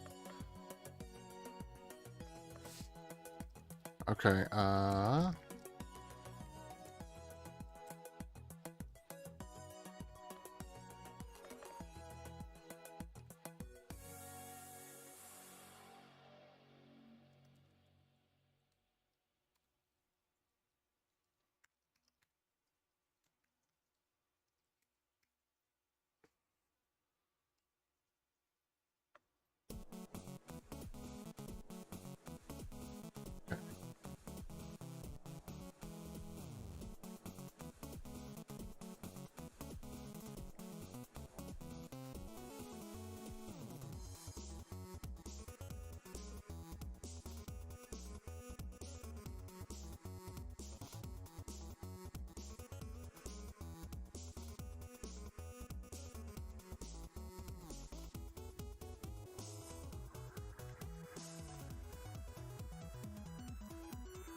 okay, all right. So I got another thing I got to fix for somebody else. And apparently I got half an hour left. So I need to, whatever I'm going to do, I need to do it now. But it looks like, and I could be mistaken, but it looks like all I got to do is just change the name of the thing. So let's go ahead and try this out.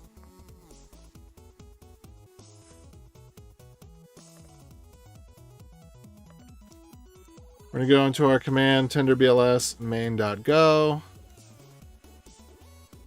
It's using the BLS, blah, blah, blah, blah, blah. Great. So what we need to do then is we need to sign and verify. So let's look at a sign function.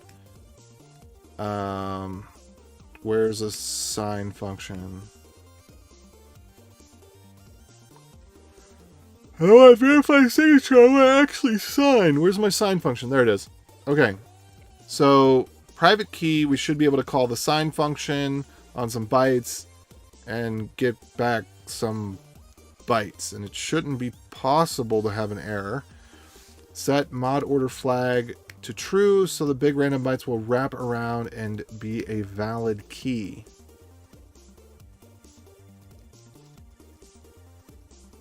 We should just create a variable named mod order and do that, but whatever.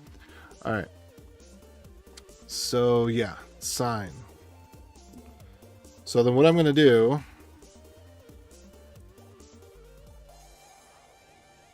is I'm going to do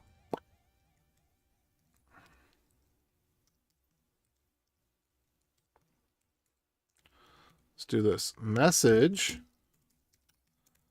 byte.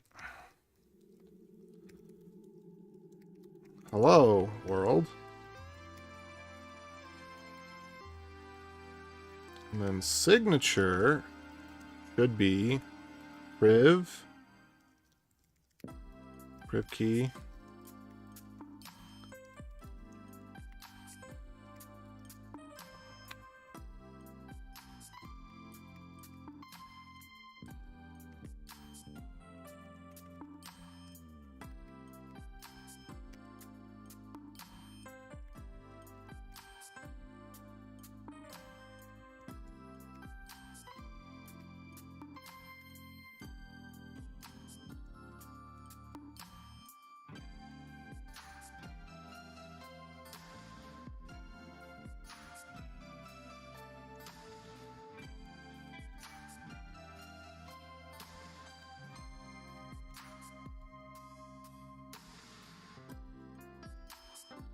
Okay.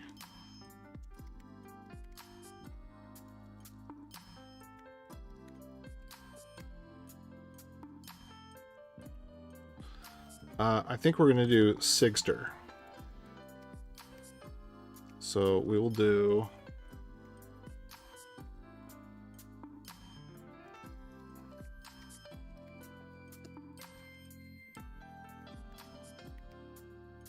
we could do sig bytes here.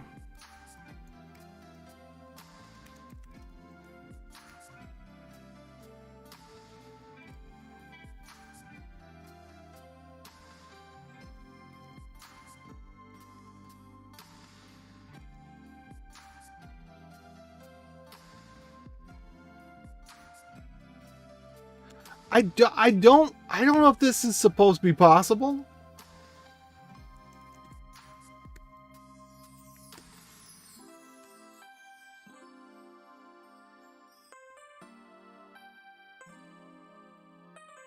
Uh-oh.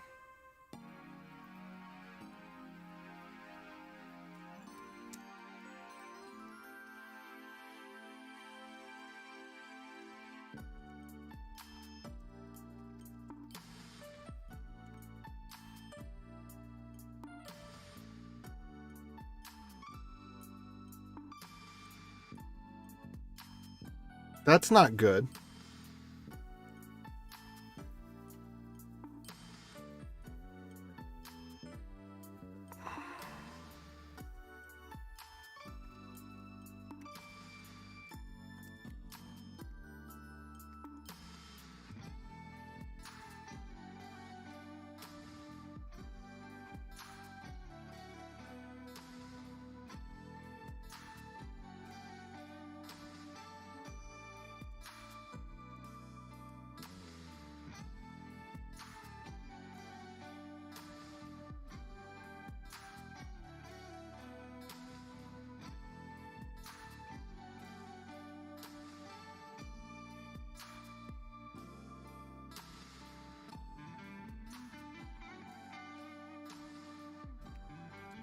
Interesting.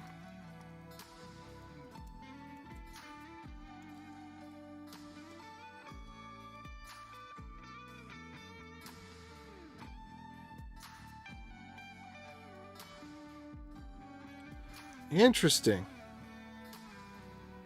Huh.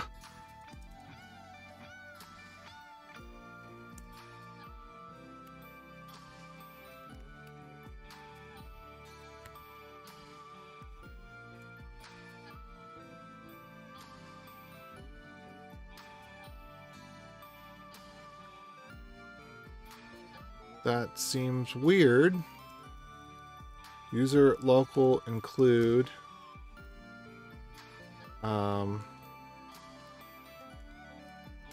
Relic.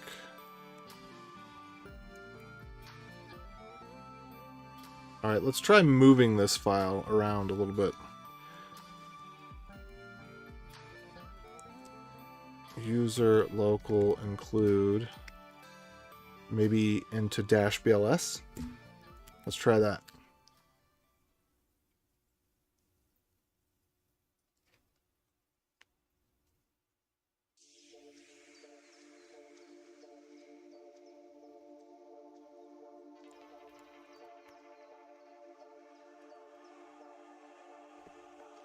Okay, from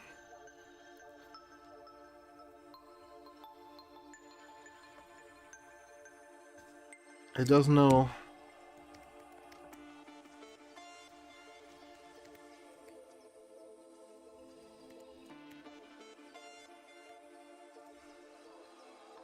What was it griping about? Oh, whoops, hold on. Let me try a little sudo sauce on that. Now let's try running this. So I think it needs to be in the -BLS directory. Fingers crossed. No. Oh, Relic label. Okay. So that was a different one. Was that the one we were just getting here? No, Relic comp. Okay, good. So good news is sudo cp. All right, Relic label.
Okay, so how do I get this thing to just include the other directory?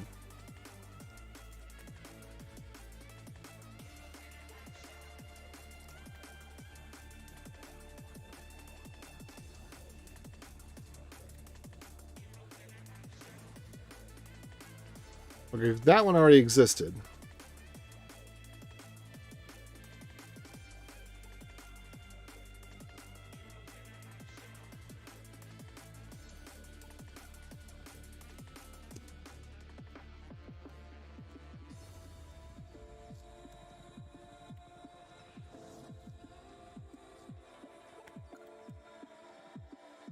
All right.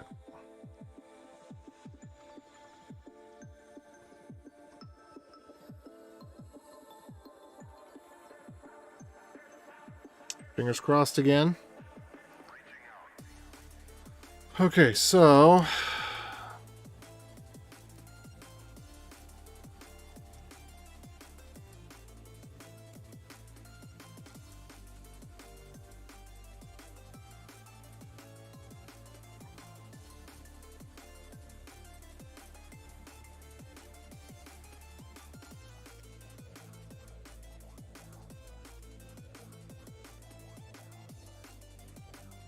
Although it probably shouldn't be necessary, but whatever. All right, so we run this thing, and then we get the message, and then actually let's just turn the message into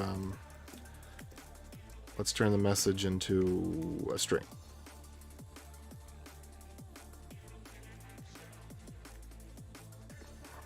Okay. All right, so we got our hello world, we got our signature. Actually, you know what? Let's just do private pub. Let's put a little bit of a spacer in there. You know, and nothing there.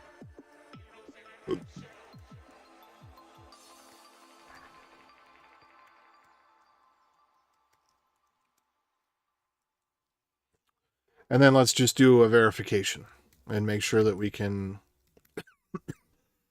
we can verify.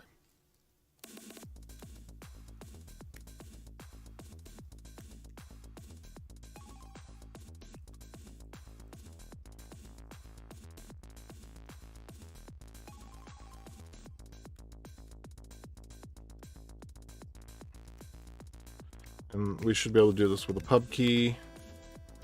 And then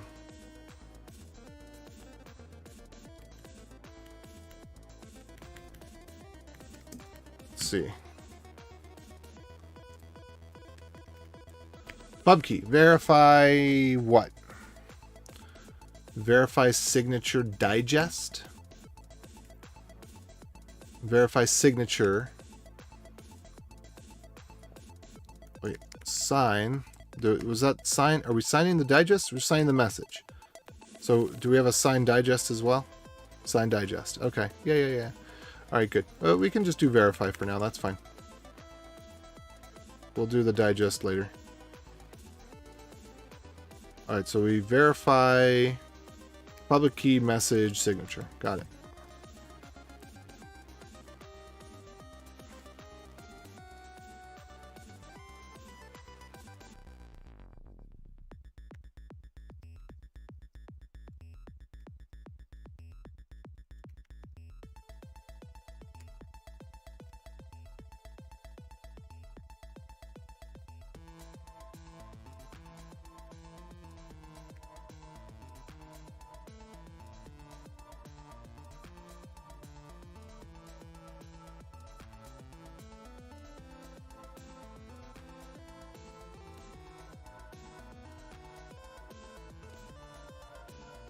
It doesn't say signed signature. It might be verified signature.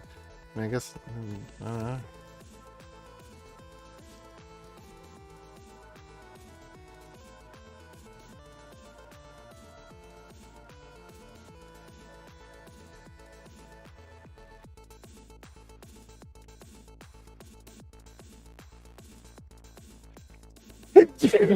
Blah.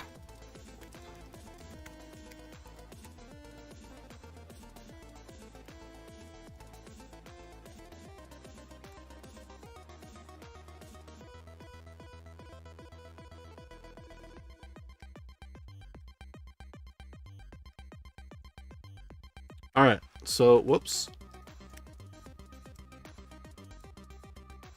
Let's run this again. And then let's check and see. The signature is probably going to be random each time. Let's just check and see if that is the case. That does not appear to be the case. These signatures do not appear to be random. Which is weird because I could have sworn...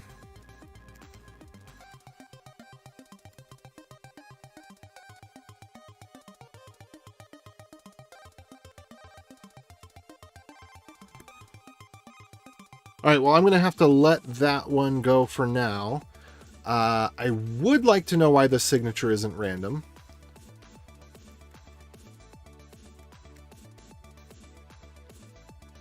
First 32 bytes should be random.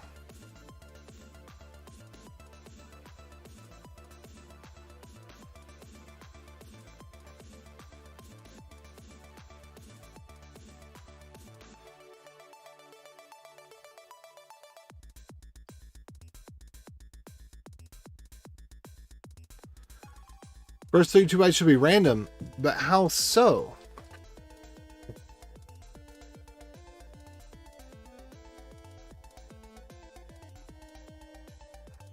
Oh, I don't think it's saying they should be random.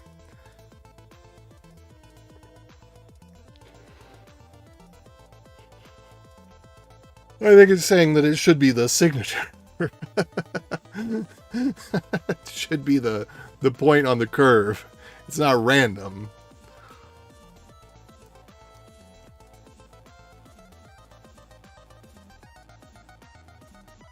All right.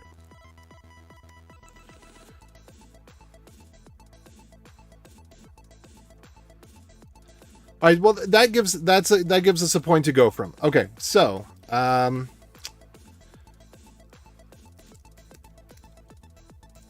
here's our Chia BLS. Let me copy that over.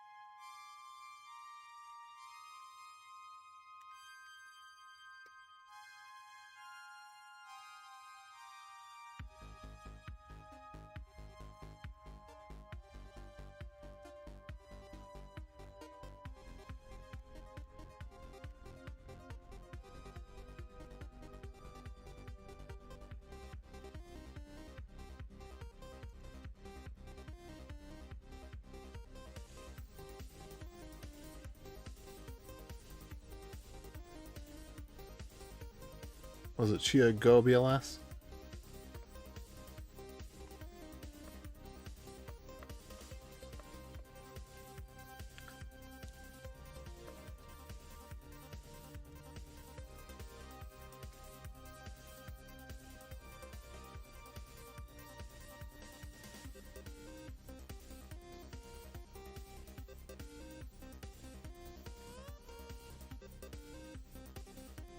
Right, and then cat. Okay.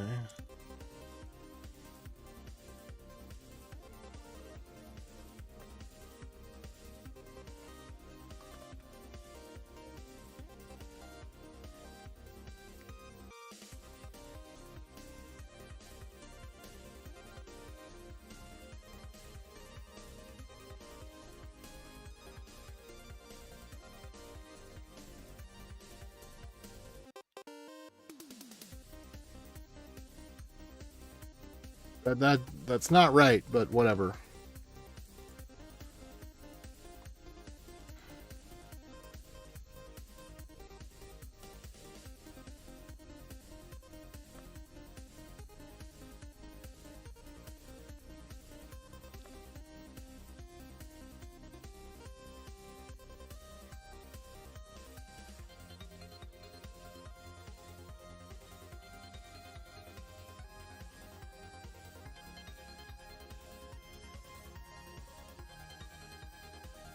You know?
Okay, there we go.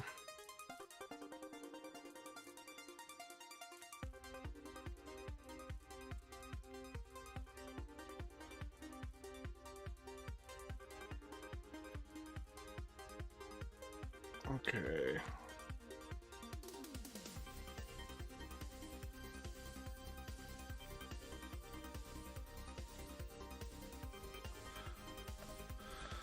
All right.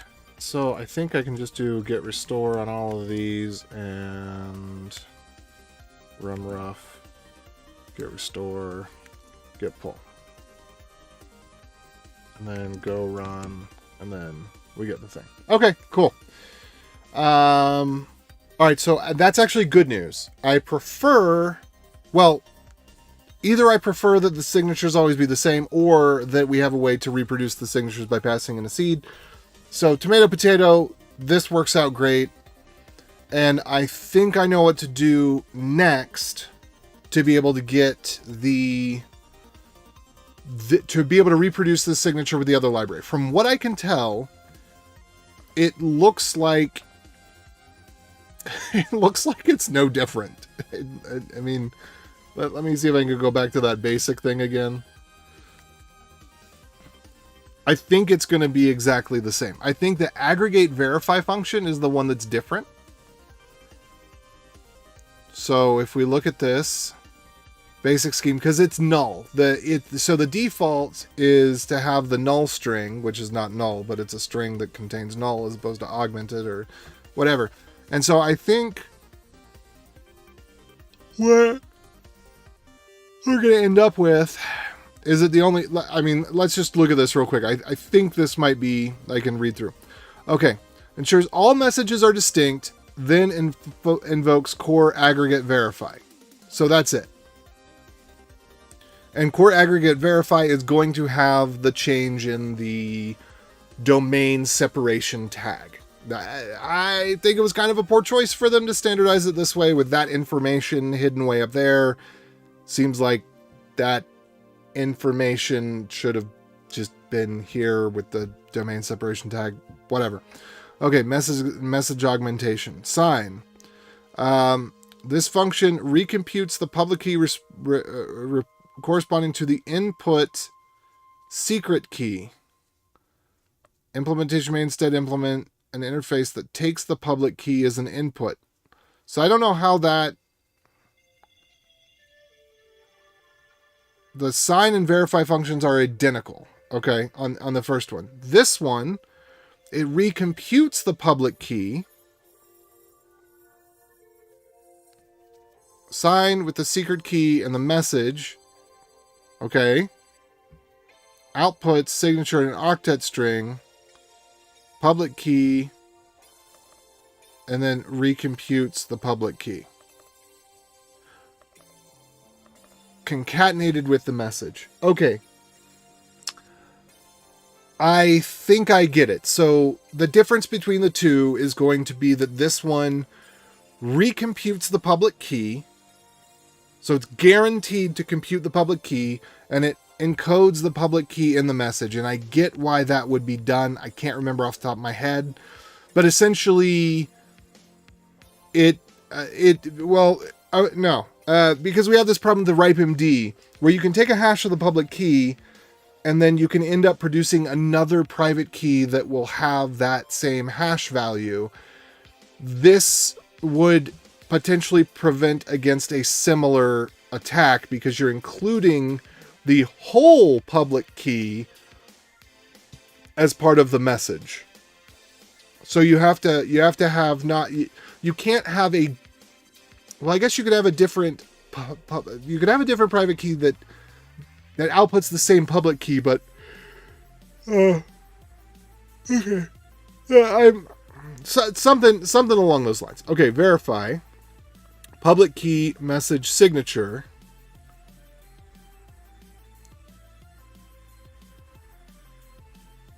All right. Okay, so this is actually, I think that all three of these. And what was this one doing? Checks that all messages are distinct and then invokes core aggregate verify. This one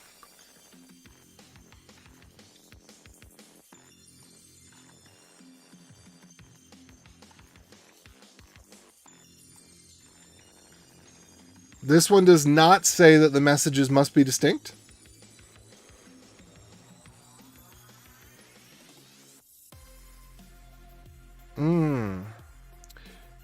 The messages will be distinct because they will have public keys. I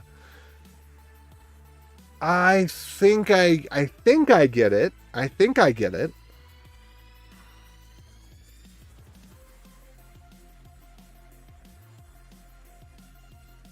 Okay.